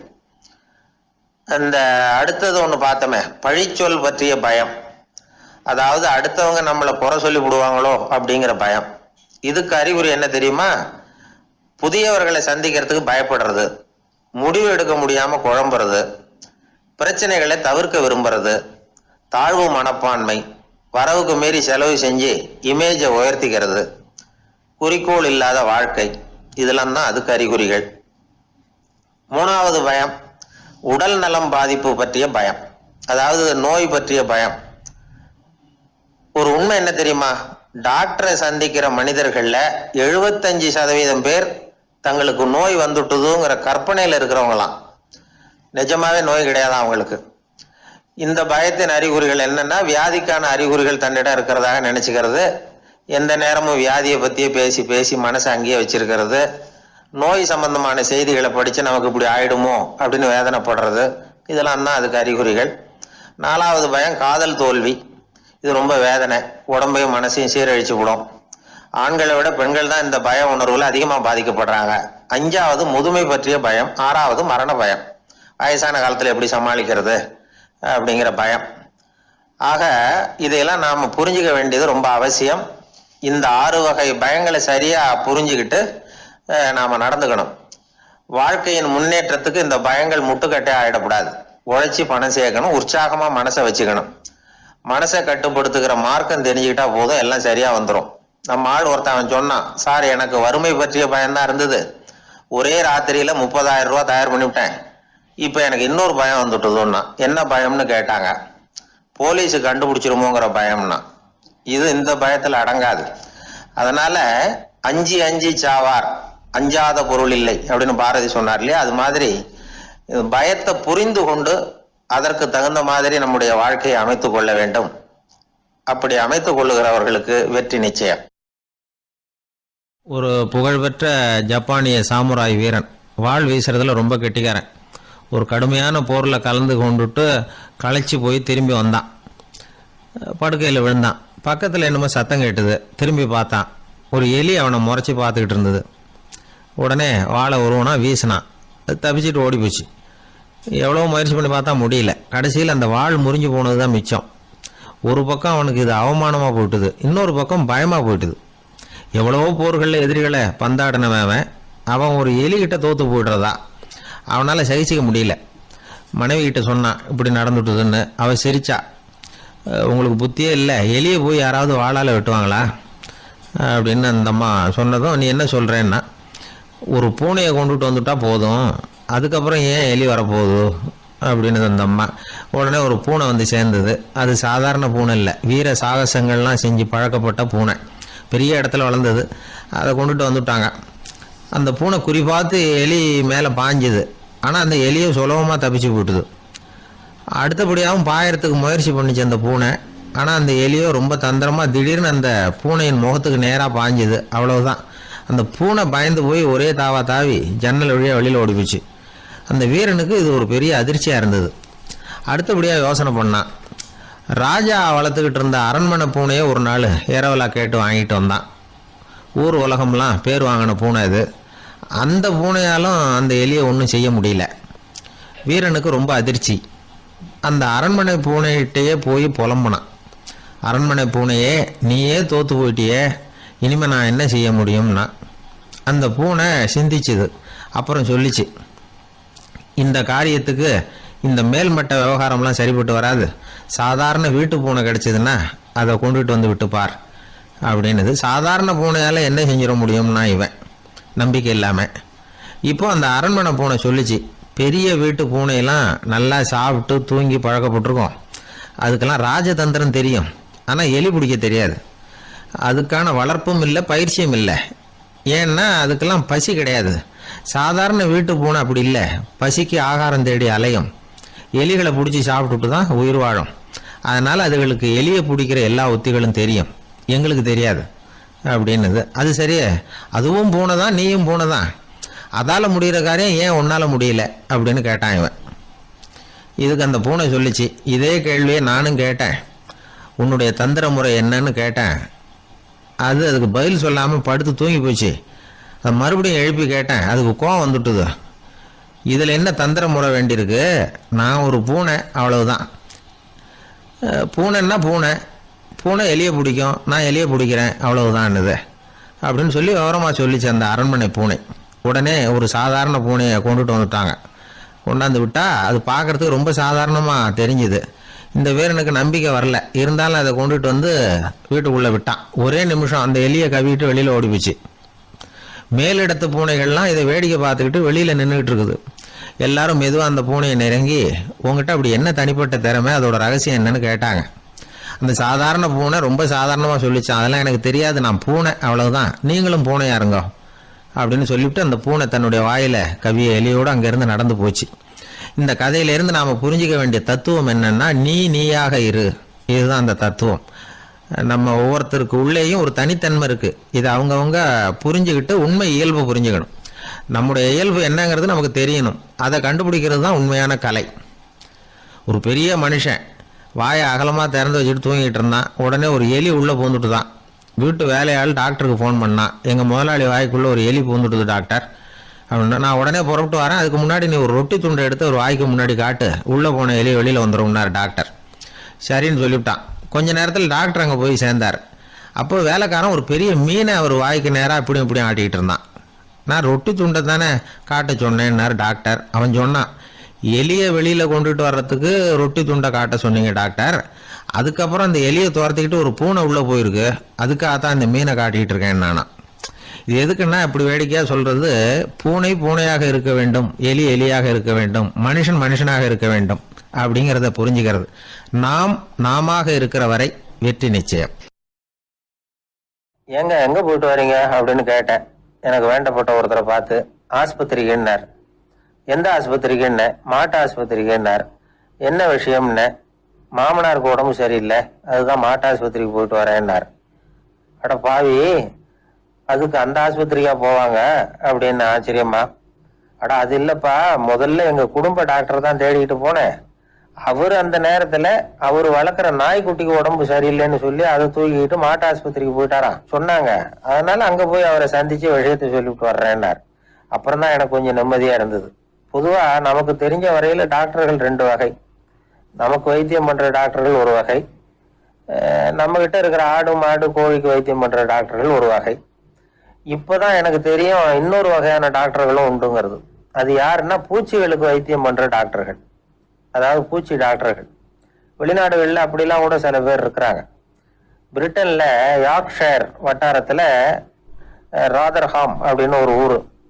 அங்க ஒரு விலங்கியல் மருத்துவர், பேரு டாக்டர் லான்ஸ் ஜெப்சன். அவர் ஆஸ்பத்திரி வாசல்ல பாத்தீங்கன்னா தினமும் நிறைய பேர் நின்றுட்டு இருப்பாங்க. கையில கண்ணாடி குடுவை, தகர டப்பா இப்படி ஏதாவது இருக்கும். அதுக்குள்ள ஏதாவது பூச்சிகள் இருக்கும். அதுக்கு வைத்தியம் பண்றதுக்காக வந்தவங்க தான் அவங்க எல்லாம். சிலந்தி பூச்சி, பல்லி, தேளு, பாம்பு இப்படி ஏதாவது இருக்கும். பொழுதுபோக்கா சில பேர் நாய், பூனை, கிளி, மைனா, புறா இப்படி ஏதாவது வளர்க்குறாங்கல்ல, அது மாதிரி இப்பெல்லாம் தேளு, பல்லி, பாம்பு, பூச்சி இதையெல்லாம் வளர்க்க ஆரம்பிச்சிட்டாங்களாம். இது ஒரு புது ஃபேஷன். இப்போ கூண்டுக்குள்ள டப்பாக்குள்ள போட்டு வளர்க்குறது, அதுக்கு ஏதாவது நோய் வந்துட்டுதுன்னா வைத்தியம் பண்றதுக்கு டாக்டர் கிட்ட வந்துட வேண்டியது, இப்படி இந்த பழக்கம்லாம் நிறைய வந்துட்டுது. ரத்தம் உறிஞ்சிற அட்டைகள் கூட இவங்க கிட்ட வைத்தியத்துக்கு வருதான். சிலந்திகள்ல செங்கால் சிலந்தின்னு ஒரு வகை. மத்திய அமெரிக்க காடுகள்ல இது அதிகம். சிலந்திகள்லயே ரொம்ப விலை உசந்தது இந்த ரகம்தான். கால்கள்ல சிவப்பு கோடுகள் இருக்கும். இந்த இனம் இப்ப குறைஞ்சிக்கிட்டே வர்றதுனால சர்வதேச விதிகளின்படி இவற்றின் ஏற்றுமதி இறக்குமதிக்கு தடை விதிக்கப்பட்டிருக்குது. அதனால இதை வளர்க்குறவங்க வீட்டுக்குள்ளேயே இனவிருத்தி மூலமா பெருக்கி விற்பனை பண்ணிட்டு வராங்களாம். அந்த வகை சிலந்திகள் தான் இப்ப வைத்தியத்துக்கு அதிகமா வருதான். சரி, இதுக்கெல்லாம் எப்படி வைத்தியம் பண்றாங்க? முதல்ல அதை குளிர்பதன பெட்டியின் வழுவழுப்பான சுவர்ல விட்ட உடனே அதெல்லாம் மெதுவா இறங்கி வரும். அப்ப அதன் நோயை கண்டுபிடிக்கிறது சுலபம். அப்புறம் அதுக்கு கிருமிகளை கொல்லக்கூடிய மருந்துகளையோ வலி நிவாரண மருந்துகளையோ கொடுப்பாங்க. கால் உடைஞ்ச சிலந்திகளுக்கு பசையை கொண்டு ஆப்ரேஷன் பண்ணுவாங்க. சில சிலந்திகளுக்கு உடைஞ்ச காலை எடுத்துட்டா புதிய கால் வளர்ந்துரும். சிலந்திகளை மனிதர்கள் கையில் எடுக்கிறப்போ அது பயந்து போய் கீழே குதிக்குது. அதனால கால் உடைஞ்சு விடுது, இல்லைன்னா வயிறு சேதமடையுது. அந்த நிலைமையில வர்ற சிலந்திகளுக்கு மயக்க மருந்து கொடுத்து ஆப்ரேஷன்லாம் கூட பண்றாங்களாம். பாத்தீங்களா பூச்சிகளுக்கு வந்த வாழ்வே. நம்ம ஊர்லயும் வீடுகள்ல பூச்சிகள் வளர்க்கறது உண்டு. ஒருத்தர் வந்தார், எனக்கு 3000 கரப்பாம்பூச்சி அவசரமா தேவைப்படுது, எங்க கிடைக்கும்னு கேட்டார். கரப்பாம்பூச்சியா? அது என்னத்துக்குன்னு கேட்டோம். அது வேற ஒண்ணும் இல்ல, நான் குடியிருக்கிற வாடகை வீட்டை காலி பண்ண போறேன். வீட்டு சொந்தக்காரர் என்ன சொல்றாருன்னா, இந்த வீட்டுக்கு நான் குடி வந்தப்போ எப்படி இருந்ததோ அதே நிலைமையில விட்டுட்டு போகணும்னு வீட்டுக்காரர் சொல்லியிருக்கிறார், அதனாலதான் கேட்டேன் அப்படின்னார். ஒரு தந்தை தன்னோட பிள்ளைய ரொம்ப தைரியசாலியா வளர்க்கணும்னு ஆசைப்பட்டார். அதுக்காக அவனை கூப்பிட்டு உட்கார வச்சு இப்படி உபதேசம் பண்ணார். இதை பாருப்பா, நான் உன்னாட்டம் இருக்கிறப்போலாம் எதுக்கும் பயப்பட மாட்டேன், ரொம்ப துணிச்சலா இருப்பேன். ஒரு நாள் ஒரு அப்பாவி எலிய ஒரு பூனை துரத்திட்டு ஓடிச்சு. நான் உடனே என்ன செஞ்சேன் தெரியுமா? அந்த பூனையை பிடிச்சேன், அது வாலில் ஒரு பட்டாசு சரத்தை கட்டினேன், கொளுத்தி விட்டேன், படபடன்னு வெடிக்க ஆரம்பிச்சுட்டு அது துள்ளிக்கிட்டு அங்கேயும் இங்கேயும் ஓடி இருக்கு பாரு ஓட்டம், ரொம்ப தமாஷு அப்படின்னாரு அப்பா. இப்படி சொல்லிவிட்டு பையனை பார்த்து, இதை கேட்கறதுக்கு உனக்கும் துணிச்சல் வருதா, என்னுடைய செயலை நீ கேட்கறப்போ உனக்கு துணிச்சல் வருதா அப்படின்னு கேட்டார். வருதுன்னா பையன். எப்படின்னா அப்படிங்கிற விவரத்தையும் சொன்னாங்க. அதாவது எலிய விரட்டினத்துக்காக பூனை வாலில் பட்டாசு கொளுத்துனீங்க நீங்க, பூனையை விரட்டினத்துக்காக உங்க கழுத்துல பட்டாசு சரத்தை மாட்டினா என்னன்னு தோணுது எனக்கு அப்படின்னு நான் பையன். பையனோட துணிச்சல் அப்பாவையே நடுங்க வச்சுட்டுது. அது சரி, ஒரு அப்பா பிள்ளைக்கு இப்படியா உபதேசம் பண்றது? எல்லாருக்கிட்டையும் அன்பா பழகிறது எப்படி அப்படின்னு சொல்லி கொடுக்கணும். பிஞ்சு உள்ளங்கள்ல நஞ்ச தூவலாமா? ஒரு நாள் விநாயகர் ஒரு பூனையோட விளையாடிக்கிட்டு இருந்தாராம். அப்படி ஆசையா விளையாடிக்கிட்டு இருந்தப்ப அவரோட கை நகம் தவறுதெல்லாம் பூனையோட முகத்துல பட்டுட்டுதான். அது ஒரு சின்ன கீரெல்லாம் உண்டாகி விட்டுது. அப்பா அவர் அதை ஒரு பெருசா நினைக்கல. கொஞ்ச நேரத்துக்கு அப்புறம் விநாயகர் வீட்டுக்கு வந்தார். அவங்க அம்மா பார்வதி தேவியை பார்த்தார். பார்வதி தேவி கன்னத்துல விரலால கீறினது மாதிரி ஒரு அடையாளம் இருந்தது. விநாயகருக்கு அதிர்ச்சி, ஆச்சரியம். நம்ம அம்மா இந்த உலகத்துக்கே தாயார், அப்பேற்பட்ட அவங்க முகத்திலேயே கீரலை உண்டாக்கக்கூடியவங்க யாரா இருக்க முடியும் அப்படின்னு யோசனை பண்ணார். தாயே, உன்னுடைய கன்னத்துல இந்த வடு எப்படிம்மா ஏற்பட்டதுன்னு கேட்டார். குழந்தாய், இது நீ செஞ்ச காரியம்தான்ப்பா, உன்னுடைய கை நகம் கீறினதுனால ஏற்பட்ட வடுதான் இது அப்படின்னாங்க அவங்க. விநாயகர் திடுக்கிட்டு போட்டார். எப்படிம்மா அது? நான் எந்த காலத்திலயும் உன்னை அப்படி கீறினதாக எனக்கு நினைவு இல்லையே அப்படின்னார். இன்னைக்கு காலையில ஒரு பூனையை கீறினதை நீ மறந்துட்டியா அப்படின்னாங்க அந்த அம்மா. விநாயகர் திகைச்சு போய் நின்னார். பார்வதி தேவி சொன்னாங்க, இதை பாருப்பா, இந்த உலகத்துல இருக்கக்கூடிய எல்லா உயிர்கள்லயும் நான் இருக்கிறேன், நான் தான் இந்த உலகமா ஆகி இருக்கிறேன். ஆகையினால நீ யாரை துன்புறுத்தினாலும் அது உண்மையிலேயே என்ன துன்புறுத்தினதா தான் முடியும் அப்படின்னாங்க. விநாயகர் மனசுக்குள்ள ஒரு வெளிச்சம் ஏற்பட்டுதான். அதுக்கப்புறம் அவர் யாரையுமே கல்யாணம் பண்ணிக்காததுக்கு அதுதான் காரணமா. இந்த உலகத்துல எல்லாரையும், இங்க இருக்கிற எல்லாத்தையும் தாயின் வடிவமா அவர் பார்க்க ஆரம்பிச்சுட்டாராம்.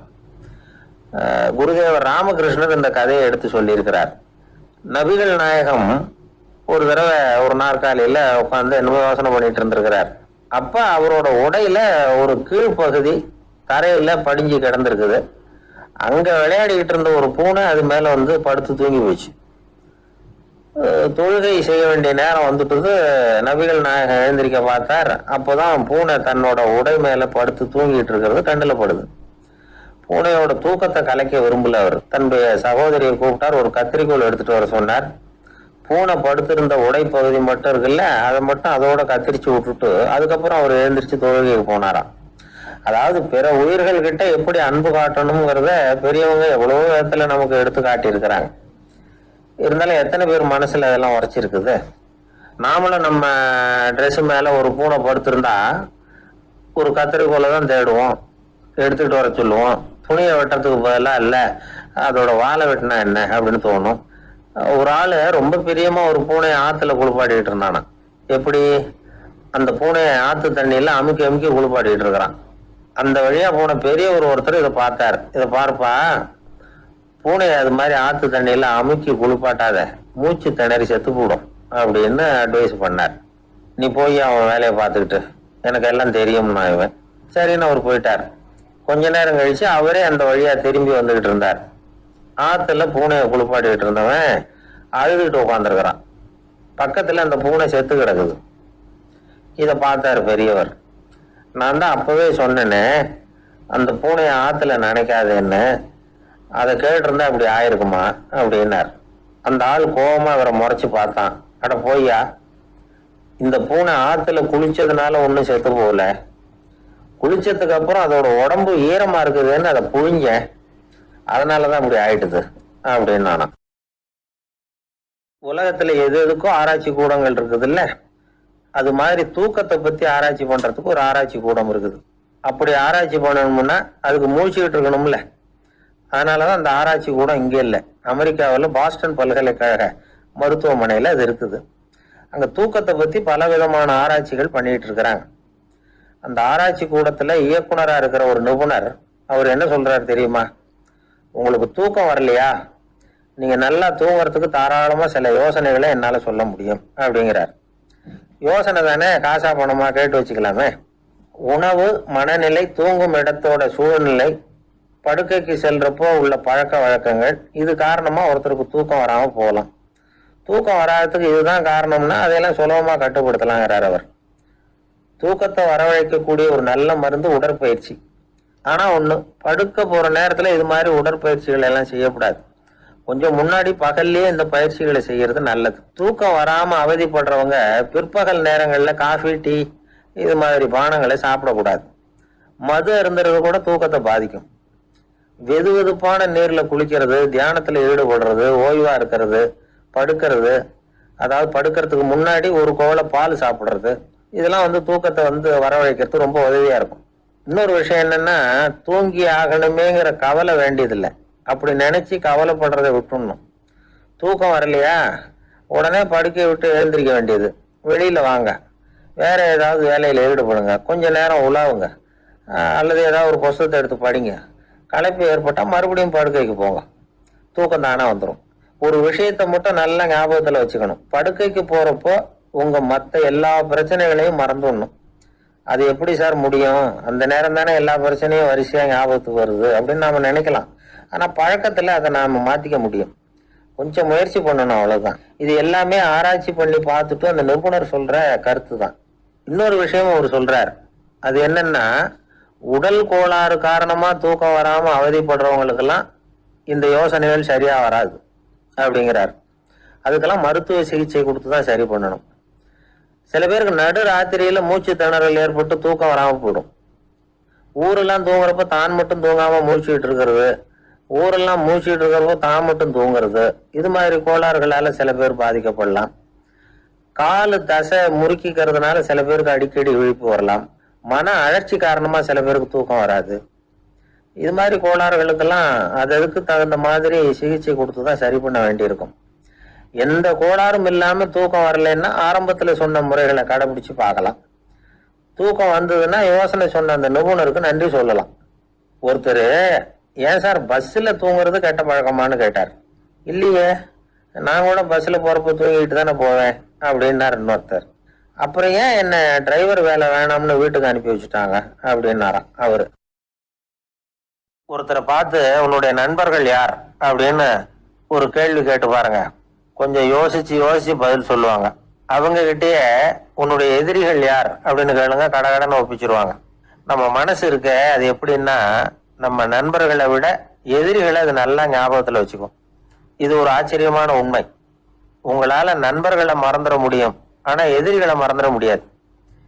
இது ஒரு வேடிக்கையான நிலைமை தான். அழகான தருணங்களை நாம ஏன் மறந்துடுறோம்? இது இயற்கை. ஏன்னா நம்ம மனசு மலர்களை கவனிக்கிறது இல்ல, அதுல இருக்கிற முள்ளை தான் கவனிக்குது.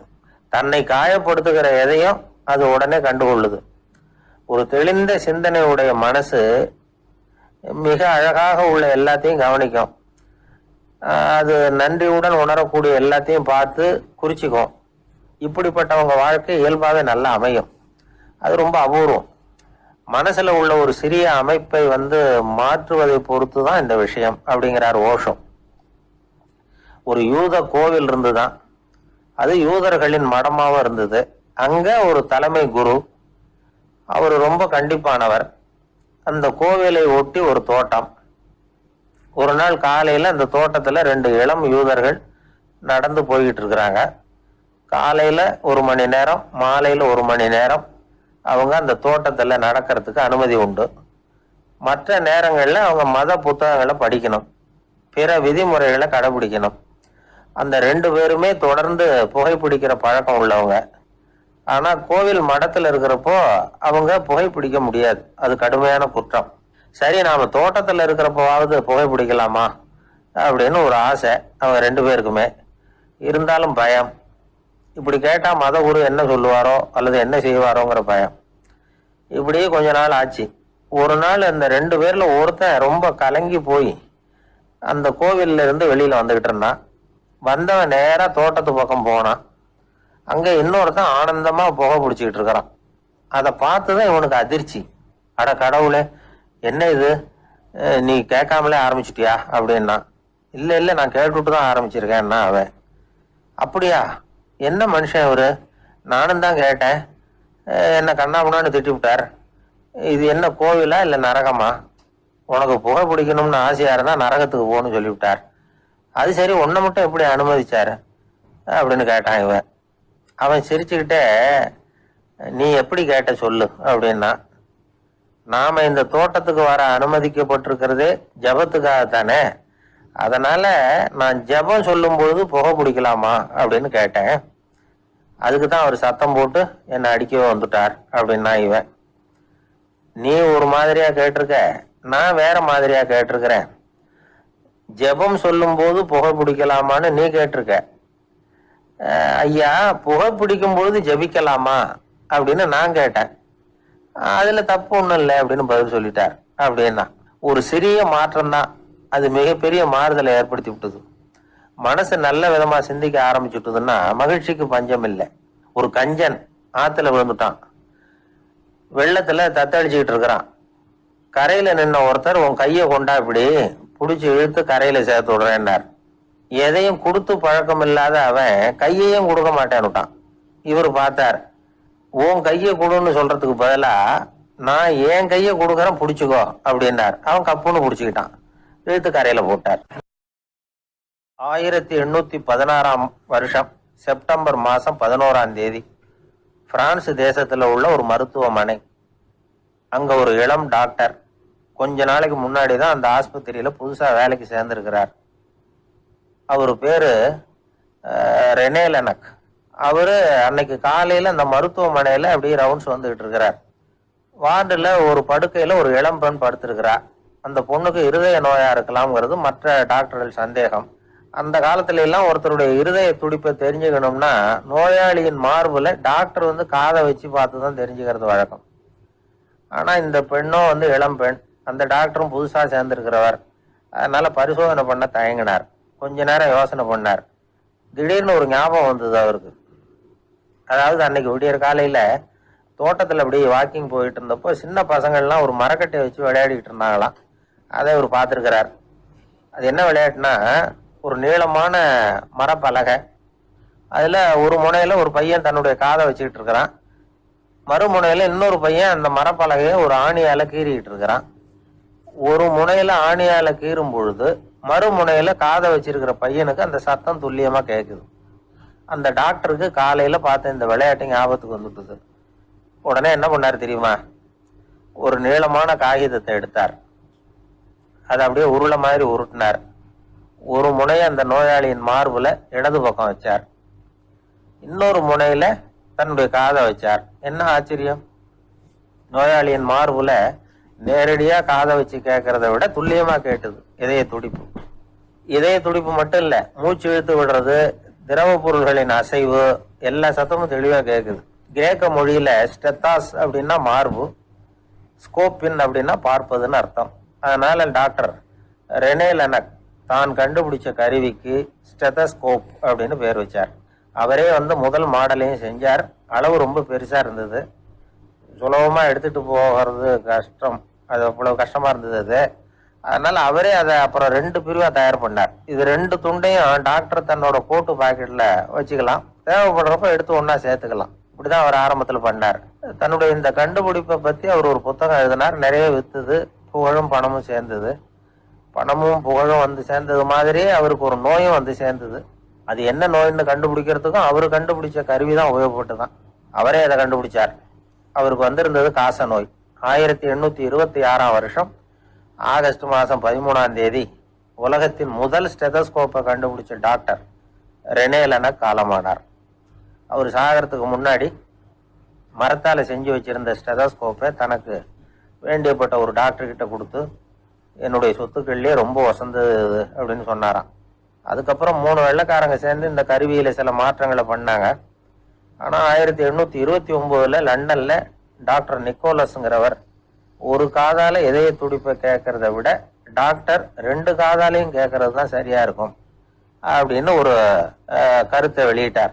அதுக்கப்புறம் ரொம்ப காலம் கழிச்சு 1852 ஜார்ஜ் காமான் அப்படிங்கிறவர் ரப்பர் டியூப்களை உபயோகப்படுத்தி 2 காதாலையும் கேட்கிற மாதிரி ஒரு புதிய வடிவத்தை அதுக்கு கொடுத்தார். அதுக்கு பிறகு அது படிப்படியா எவ்வளவோ மாற்றங்கள் இருந்தாலும் ஆரம்பத்துல டாக்டர் ரெனே லெனக் உருவாக்கின அடிப்படை மாடலை யாரும் மாற்றி அமைக்கலைங்கிறது தான் முக்கியமான விஷயம்.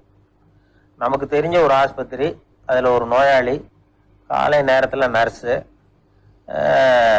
அந்த பக்கமாக போயிட்டு இருந்தாங்க.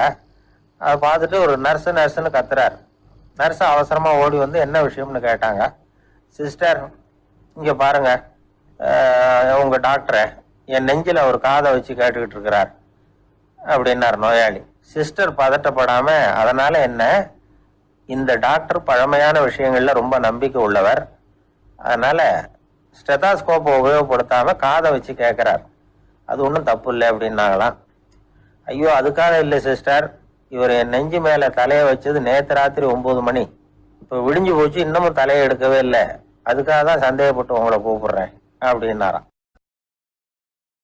இந்த உலகத்துல எத்தனை வகையான மனிதர்கள் இருக்கிறாங்க, ஒவ்வொரு மனிதனுமே ஒவ்வொரு வகை அப்படிங்கிறாங்க விஞ்ஞானிகள். மனிதர்களை 3 வகையா பிரிக்கலாம் அப்படின்னு சொல்றாங்க மெய்ஞானிகள். இவங்களை பத்திலாம் ஏற்கனவே நாம பேசியிருக்கிறோம். இப்போ டாக்டர் எட்வர்டு பேட்ச் அப்படிங்கிற நிபுணர் என்ன சொல்றாரு தெரியுமா? மனிதர்களை 7 வகையா பிரிக்கலாம்ங்கிறார். மனிதர்களின் மனநிலை அடிப்படையில அவங்களை 7 விதமா வகைப்படுத்துறார் அவர். சரி, அது என்ன 7 வகை? முதல் வகை என்னன்னா பயந்த குணம் உள்ளவங்க. சார் ரொம்ப பயந்த சுபாவம், வீட்டில் கூட வாயை திறக்க மாட்டார், சாப்பிட போறப்ப மட்டும்தான் கொஞ்சம் வாயை திறப்பார், அப்புறம் மூடிக்குவார் அப்படின்னு சில பேரை பத்தி நாம பேசிக்கிறது உண்டு. இவங்கெல்லாம் இந்த வகை, அதாவது பயந்த குணம் உள்ளவர்கள் அப்படிங்கிற முதல் வகை. சரி, 2வது வகை என்னன்னா சஞ்சலப்படுகிறவர்கள், எதுக்கு எடுத்தாலும் கலக்கம், குழப்பம், இப்படியே காலம் தள்ளிட்டு இருப்பாங்க. பல பேர் பார்த்துருப்பீங்க, அவங்கெல்லாம் இந்த வகை. 3வது வகை என்னன்னா யதார்த்த உலகை மறந்து கற்பனை உலகத்திலேயே மிதக்கிறவங்க. இளைஞர்கள், கவிஞர்கள், இப்படி பல பேர் இருக்கிறாங்க. எப்ப பார்த்தாலும் கற்பனை உலகத்திலேயே மிதந்துகிட்டு இருப்பாங்க.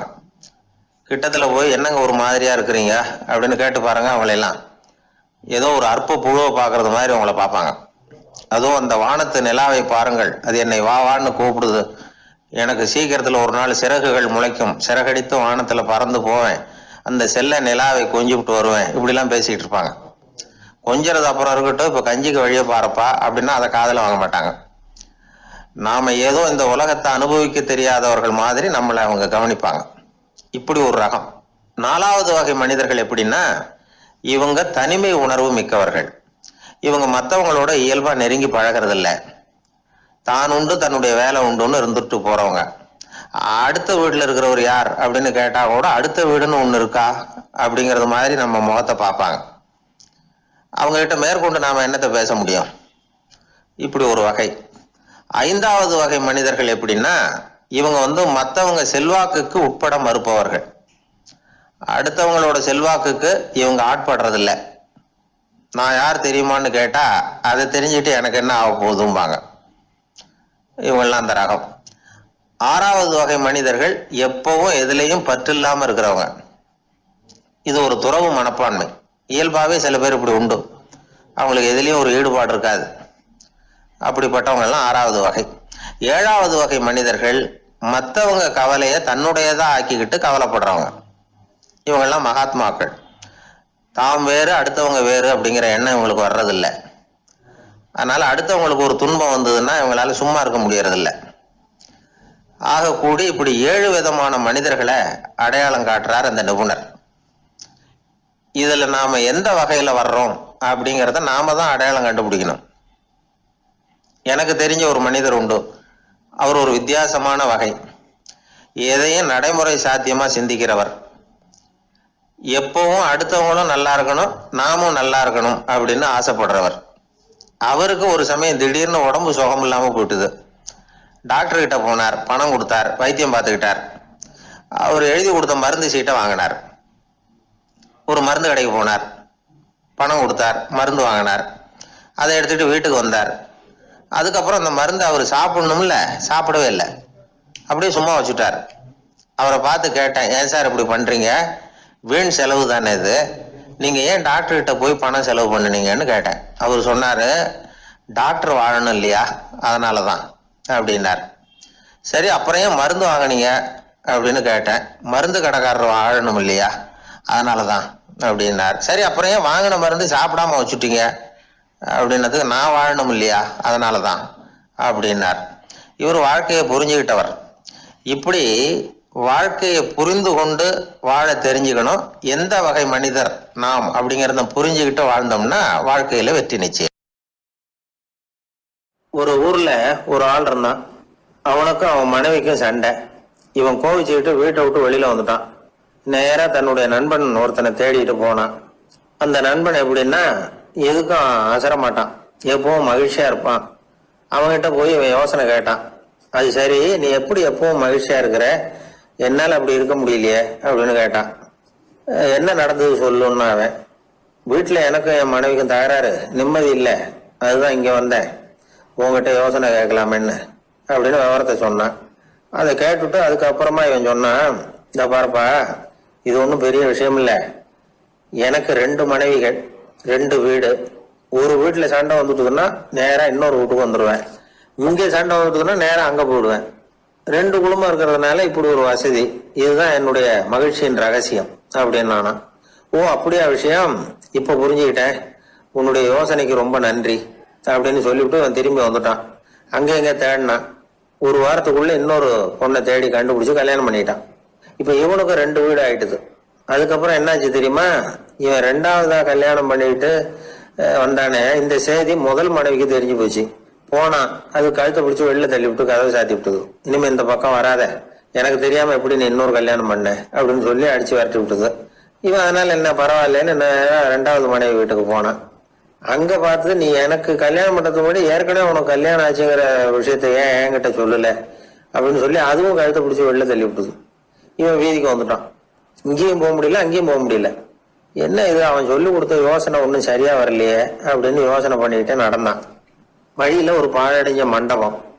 சரி, இன்னைக்கு ராத்திரி இங்கேயோ படுத்துருவோம், வேற எங்கேயும் போய் படுத்துக்க முடியாது, அதான் 2 பேரும் விரட்டி விட்டாங்களே, என்ன பண்றது அப்படின்னு சொல்லி அந்த மண்டபத்துல போய் ஒரு தூண்ல ஓரமா சாஞ்சி உக்காந்தான். அப்போ எதிர்த்தாப்புல இன்னொரு தூண் ஓரமா யாரோ அசைறது மாதிரி தெரிஞ்சுது, லேசான இருட்டுல. யாரப்பா அது அப்படின்னு கிட்ட போய் பாக்குறான்.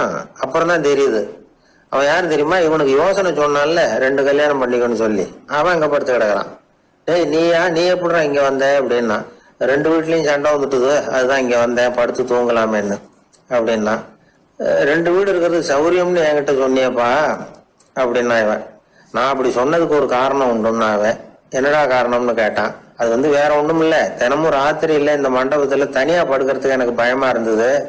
எனக்கு ஒரு துணை தேவைப்பட்டது, அதுக்காக தான் உங்ககிட்ட அப்படி ஒரு யோசனை சொன்னேன். இப்போ நீயும் வந்ததுனால நான் எனக்கு துணை கிடைச்சிட்டுது. இப்போ நம்ம 2 பேரும் துணையா இங்கே படுத்துக்கலாம். நீ அந்த தூணில் சாஞ்சிக்கோ, நான் இந்த தூணில் சாஞ்சிக்கிறேன் அப்படின்னு சொல்லி படுத்து தூங்க ஆரம்பிச்சிட்டானோ. அதாவது நம்ம வாழ்க்கையில முடிவுகள் எடுக்கிற விஷயத்துல இந்த ஆள் மாதிரி தான் பல பேர் நடந்துக்கிறோம் அப்படிங்கிறார். அதாவது உலக புகழ்பெற்ற மனோதத்துவ மேதை ஸ்காட் பெக் அப்படிங்கிறவர். அதாவது வீட்டுக்கு தேவையான பொருள்கள் வாங்குறதுல இருந்து கல்யாணம் பண்றது, வீடு கட்டுறது வரைக்கும் அடுத்தவங்க பேச்சை கேட்டு வீணா போறவங்க தான் அதிகம். அறிவுரை கேட்கறதுல தப்பு இல்லை, ஆனா அதுக்கப்புறம் அதை பத்தி சரியா சிந்திச்சு பாக்குறது இல்லை, அதுதான் தப்பு.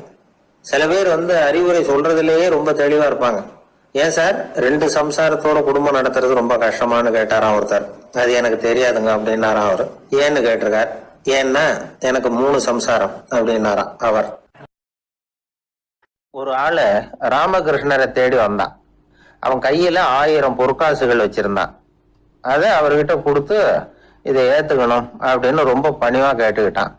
அவரு பார்த்தார், இது எனக்கு தேவையில்லை, ஆனாலும் உன்னுடைய மனசை புண்படுத்துறதுக்கு நான் விரும்பல, அதனால நீ கொடுக்கறத வாங்கிக்கிறேன்னார். வாங்கிக்கிட்டார். அப்புறம் கேட்டார், இதை பாரு, இனிமே இதெல்லாம் என்னுடைய இதுதானே அப்படின்னார். ஆமா, அதெல்லாம் நான் உங்களுக்கே கொடுத்துட்டேன் அவன். சரி, இப்ப நீ எனக்காக ஒரு காரியம் பண்ணணும்னார். என்ன செய்யணும்னு சொல்லுங்கன்னா, இந்த நாணயங்களை எல்லாம் எடுத்துக்கிட்டு போய் கங்கை நதியில எரிஞ்சிட்டு வா அப்படின்னார்.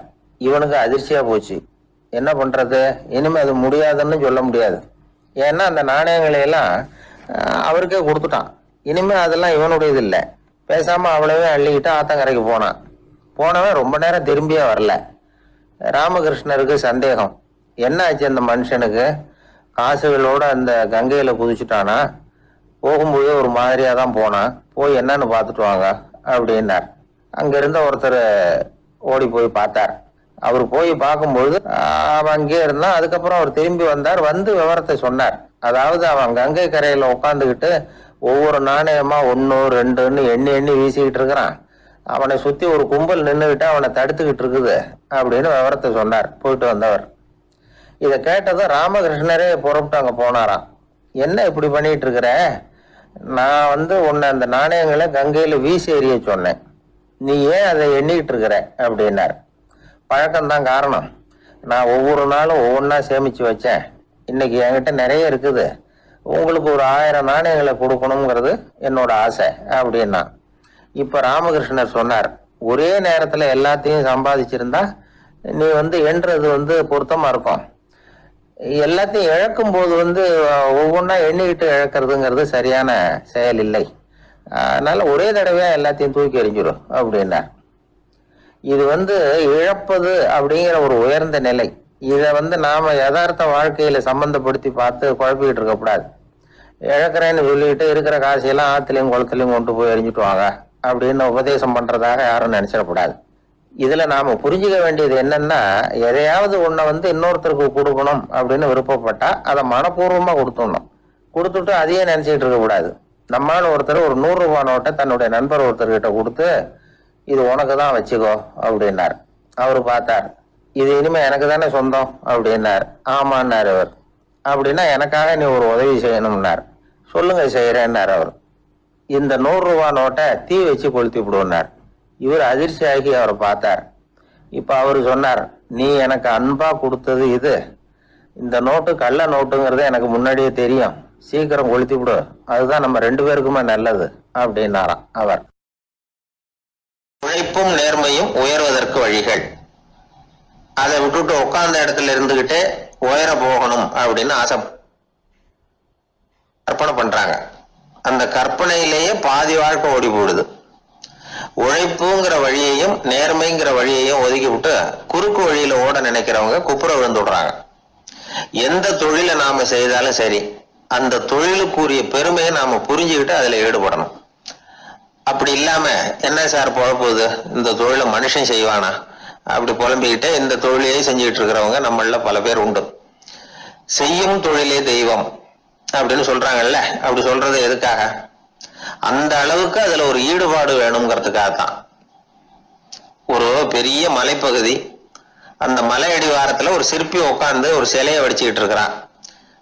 கையில ஒரு சின்ன உளிய வச்சுக்கிட்டு ஒரு பெரிய கருங்கல் பாறையை கொஞ்சம் கொஞ்சமா உடைச்சுக்கிட்டு இருக்கான். ஒரு சிற்பத்தை வடிக்கிறதுங்கிறது அவ்வளவு உன்னதமான ஒரு தொழிலா? எல்லாராலையும் முடியுமா அது? அப்படி இருந்தும் அந்த சிற்பிக்கு மன நிறைவில்லை. அவன் நினைக்கிறான், இந்த கடுமையான வெயில்ல உட்கார்ந்து வேலை செய்யறது எவ்வளவு கஷ்டம். நாம ஒரு சிற்பியா இருக்கிறதுனால தானே சூரியன் கடுமையான வெப்ப கதிர்களை நம்ம மேல வீசுறான். நாமளே அந்த சூரியனா இருந்துட்டா இந்த கஷ்டம் இருக்காத. நம்மளை கஷ்டப்படுத்துறவன் நம்மளோட வலிமை உள்ளவன், அதனால நாம அவனா மாறி விடுறதுதான் நல்லது அப்படின்னு அந்த சிற்பி யோசனை பண்ணான். அவன் எண்ணம் உடனே நிறைவேறிட்டுது. இயற்கைங்கிற மாபெரும் சக்தி அவனை ஒரு சூரியனா மாத்தி விட்டது.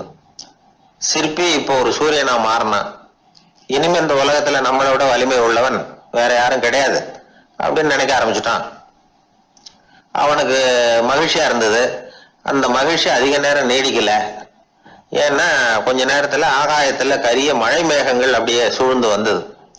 சூழ்ந்து வந்த மேகங்கள் சூரியனை மறைக்க ஆரம்பிச்சது. இப்போ சூரியனா இருந்த அந்த சிற்பி நினைச்சு பாக்குறான், என்ன இது என்னையே இந்த மேகம் மூடி மறைக்குதுன்னா அது என்னை விட பெரிய ஆளாதான் இருக்கணும். அதனால இனிமே நாம சூரியனா இருக்கக்கூடாது, நாம மேகமா தான் இருக்கணும், அதுதான் கௌரவம் அப்படின்னு நினைக்க ஆரம்பிச்சிட்டான். இப்பவும் பாருங்க, இயற்கை அவனுடைய ஆசையை நிறைவேற்றி வச்சது. சூரியனா இருந்த சிற்பி மேகமா மாறினான். வான வீதியில அப்படியே உல்லாசமா வர ஆரம்பிச்சான். அந்த உல்லாசமும் அதிக நேரம் நீடிக்கல. எதிரில் பார்த்தா பிரம்மாண்டமான மலைகள் வழியை அடைச்சிட்டு நிக்குது. வேகமா வந்த மேகம் மலையில மோதிக்கிட்டுது. அந்த மலையை தாண்டி அப்பால செல்ல முடியல. இப்போ அந்த மேகம் நினைக்குது, நாம எந்த தடையும் இல்லாம அந்தரத்துல மிதந்து வர்றோம், நம்மையே போக விடாம தடுக்குதுன்னா அந்த மலைக்கு எப்பேற்பட்ட வலிமை இருக்கணும். இனிமேல நாம மேகமா இருந்து பிரயோஜனம் இல்லை, இருந்தா மலையா இருக்கணும், அதுதான் பெருமை அப்படின்னு நினைக்க ஆரம்பிச்சான். இப்பவும் பாருங்க, இயற்கை அவனுடைய ஆசையை நிறைவேற்றி வச்சது. மேகமா இருந்த சிற்பி மலையா மாறினான். பெரிய மலை பூமிக்கும் வானத்துக்குமா நின்றுகிட்டு இருக்கு. இனிமே நமக்கு எந்த கவலை இல்லை அப்படின்னு நினைச்சது அந்த மலை.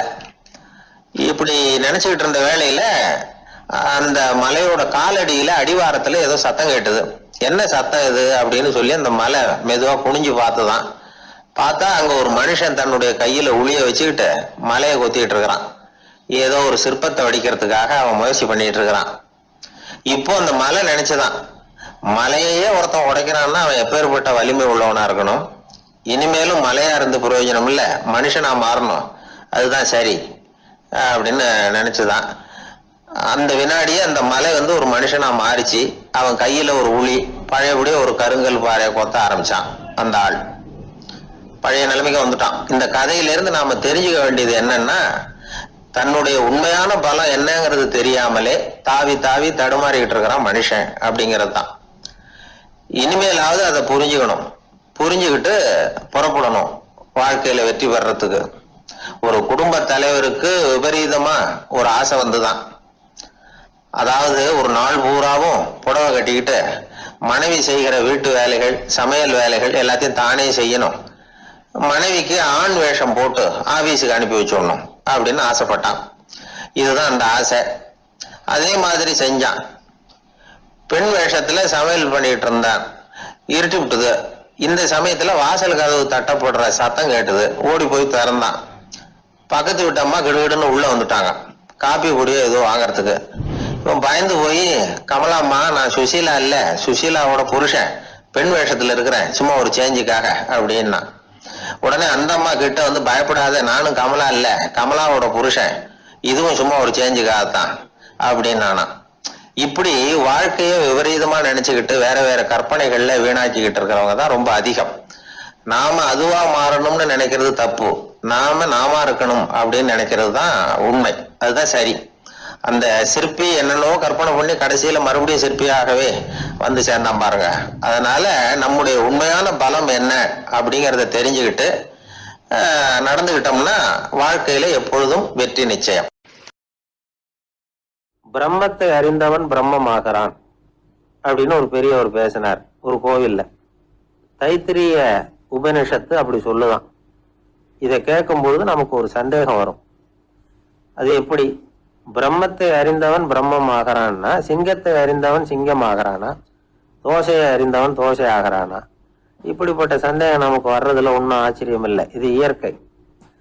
இதுக்கும் அந்த பெரியவரே பதில் சொல்றார். சிங்கம் வேற, நாம வேற. அதனால சிங்கத்தை அறிந்தவன் சிங்கமாக மாட்டான். ஆனா பிரம்மம் வேற, நாம வேற இல்லை. அதனால பிரம்மத்தை அறிந்தவன் பிரம்மமாகறான் அப்படிங்கிறது அவரோட விளக்கம். மனிதன் அவன்தான் தான் பிரம்மங்கிறது தெரியாதனாலதான் அதை வேற எங்கேயோ தேடிட்டு இருக்கிறான்.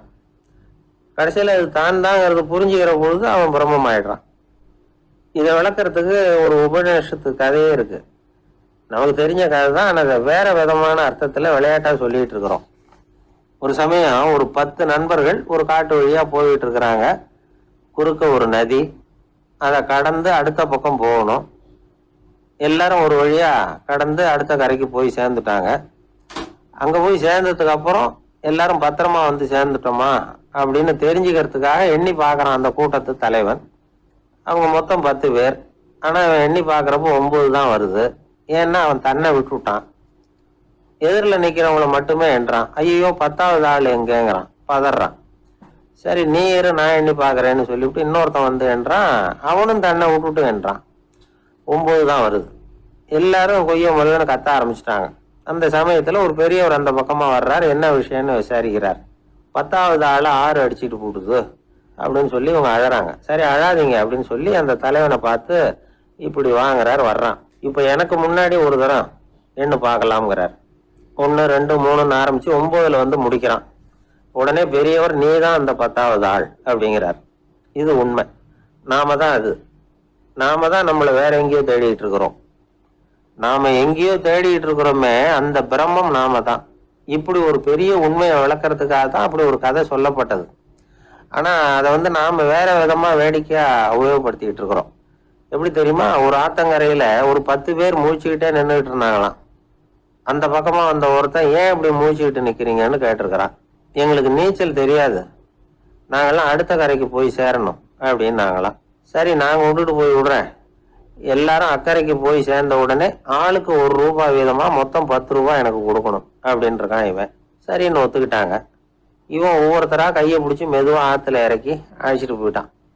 9 பேரை கரை சேர்த்துட்டான். 10வது ஆளு பாதி ஆத்துல போயிட்டு இருக்கிறப்போ திடீர்னு வெள்ளம் வந்துட்டுது. புடி நழுவி போச்சு. கையை விட்டுட்டான். வெள்ளம் அடிச்சுட்டு போட்டுது. அழைச்சிட்டு வந்தவன் நீச்சல் அடிச்சு தட்டு தடுமாறி கரைக்கு வந்து சேர்ந்துட்டான். கரையில இருந்தவங்களுக்கு இந்த விஷயம் தெரியாது. இருந்தாலும் இவன் உடம்பு பூரா நனைஞ்சி கொஞ்சம் அதிகமாக மூச்சு வாங்க நின்றுகிட்டு இருந்தானா. ஏங்க ஏன் இப்படி மூச்சு வாங்குது, என்ன விஷயம் அப்படின்னு கேட்டாங்களாம். அதுக்கு இவன் கொஞ்சமா அலட்டிக்காம சொன்னானா, வேற ஒண்ணும் இல்ல, நீங்க கொடுக்க வேண்டிய ₹10ல ₹1 குறைஞ்சு போச்சு அவ்வளவுதான் அப்படின்னானா. அந்த காலத்துல அண்ணாமலை ரெட்டியார்னு ஒருத்தர் இருந்தார். அவர் வெங்கனூர் அப்படிங்கிற கிராமத்துல இருந்தார். அங்க இருந்து விருத்தாசலம் கோவிலுக்கு தவறாம போயிட்டு வந்துகிட்டு இருந்தார். இடையில வெள்ளாறு. அதுல ஒரு சமயம் வெள்ளம் வந்துட்டுது. இவரால் போக முடியல. அதோட விளைவு வெங்கனூர்லயே ஒரு கோவில் கட்டணும் அப்படின்னு முடிவு பண்ணார், சிவாலயம். அந்த சமயத்துல வடநாட்டுல பஞ்சம். அதனால அங்கிருந்த பல சிற்பிகள் தென்னாட்டை நோக்கி வர ஆரம்பிச்சாங்க. அவங்க வெங்கனூர் வழியா வர்றது தெரிஞ்சதை இவர் போய் பார்த்தார். இங்க ஒரு கோவில் கட்டணும், அதுக்கு நீங்க உதவணும்னார்.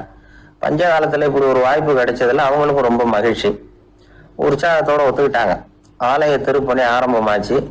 அவங்களுக்கு வேண்டிய எல்லா வசதிகளையும் இவர் செஞ்சு கொடுத்தார். அவங்களுக்கு எந்த குறையும் இல்லாம பாத்துக்கிட்டார். அது மட்டும் இல்ல, ஒவ்வொரு நாளும் அங்க வருவாரு. உங்களுக்கு என்ன வேணும் எது வேணும்னு கேட்பாரு. ஏதாவது குறை இருந்தா சொல்லுவாங்க, உடனே தீர்த்து வைப்பார்.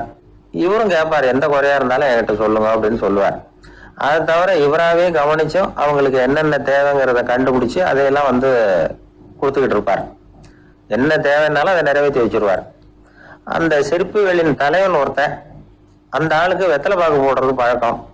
இதை தெரிஞ்சுக்கிட்டு அதுக்காகவே ஒரு ஆளை வந்து ஏற்பாடு பண்ணார்.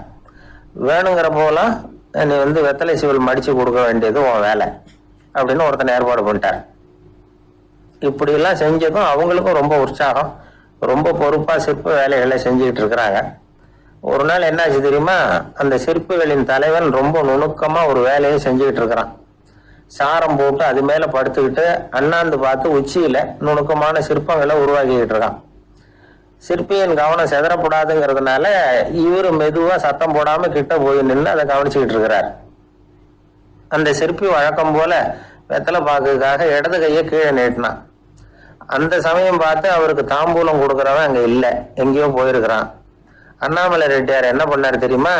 தனக்காக கொடுக்கப்பட்ட தாம்பூலத்தை வாங்கி சிற்பியின் கையில கொடுக்குறார். அவன் வாங்கி போட்டுக்கிட்டான்.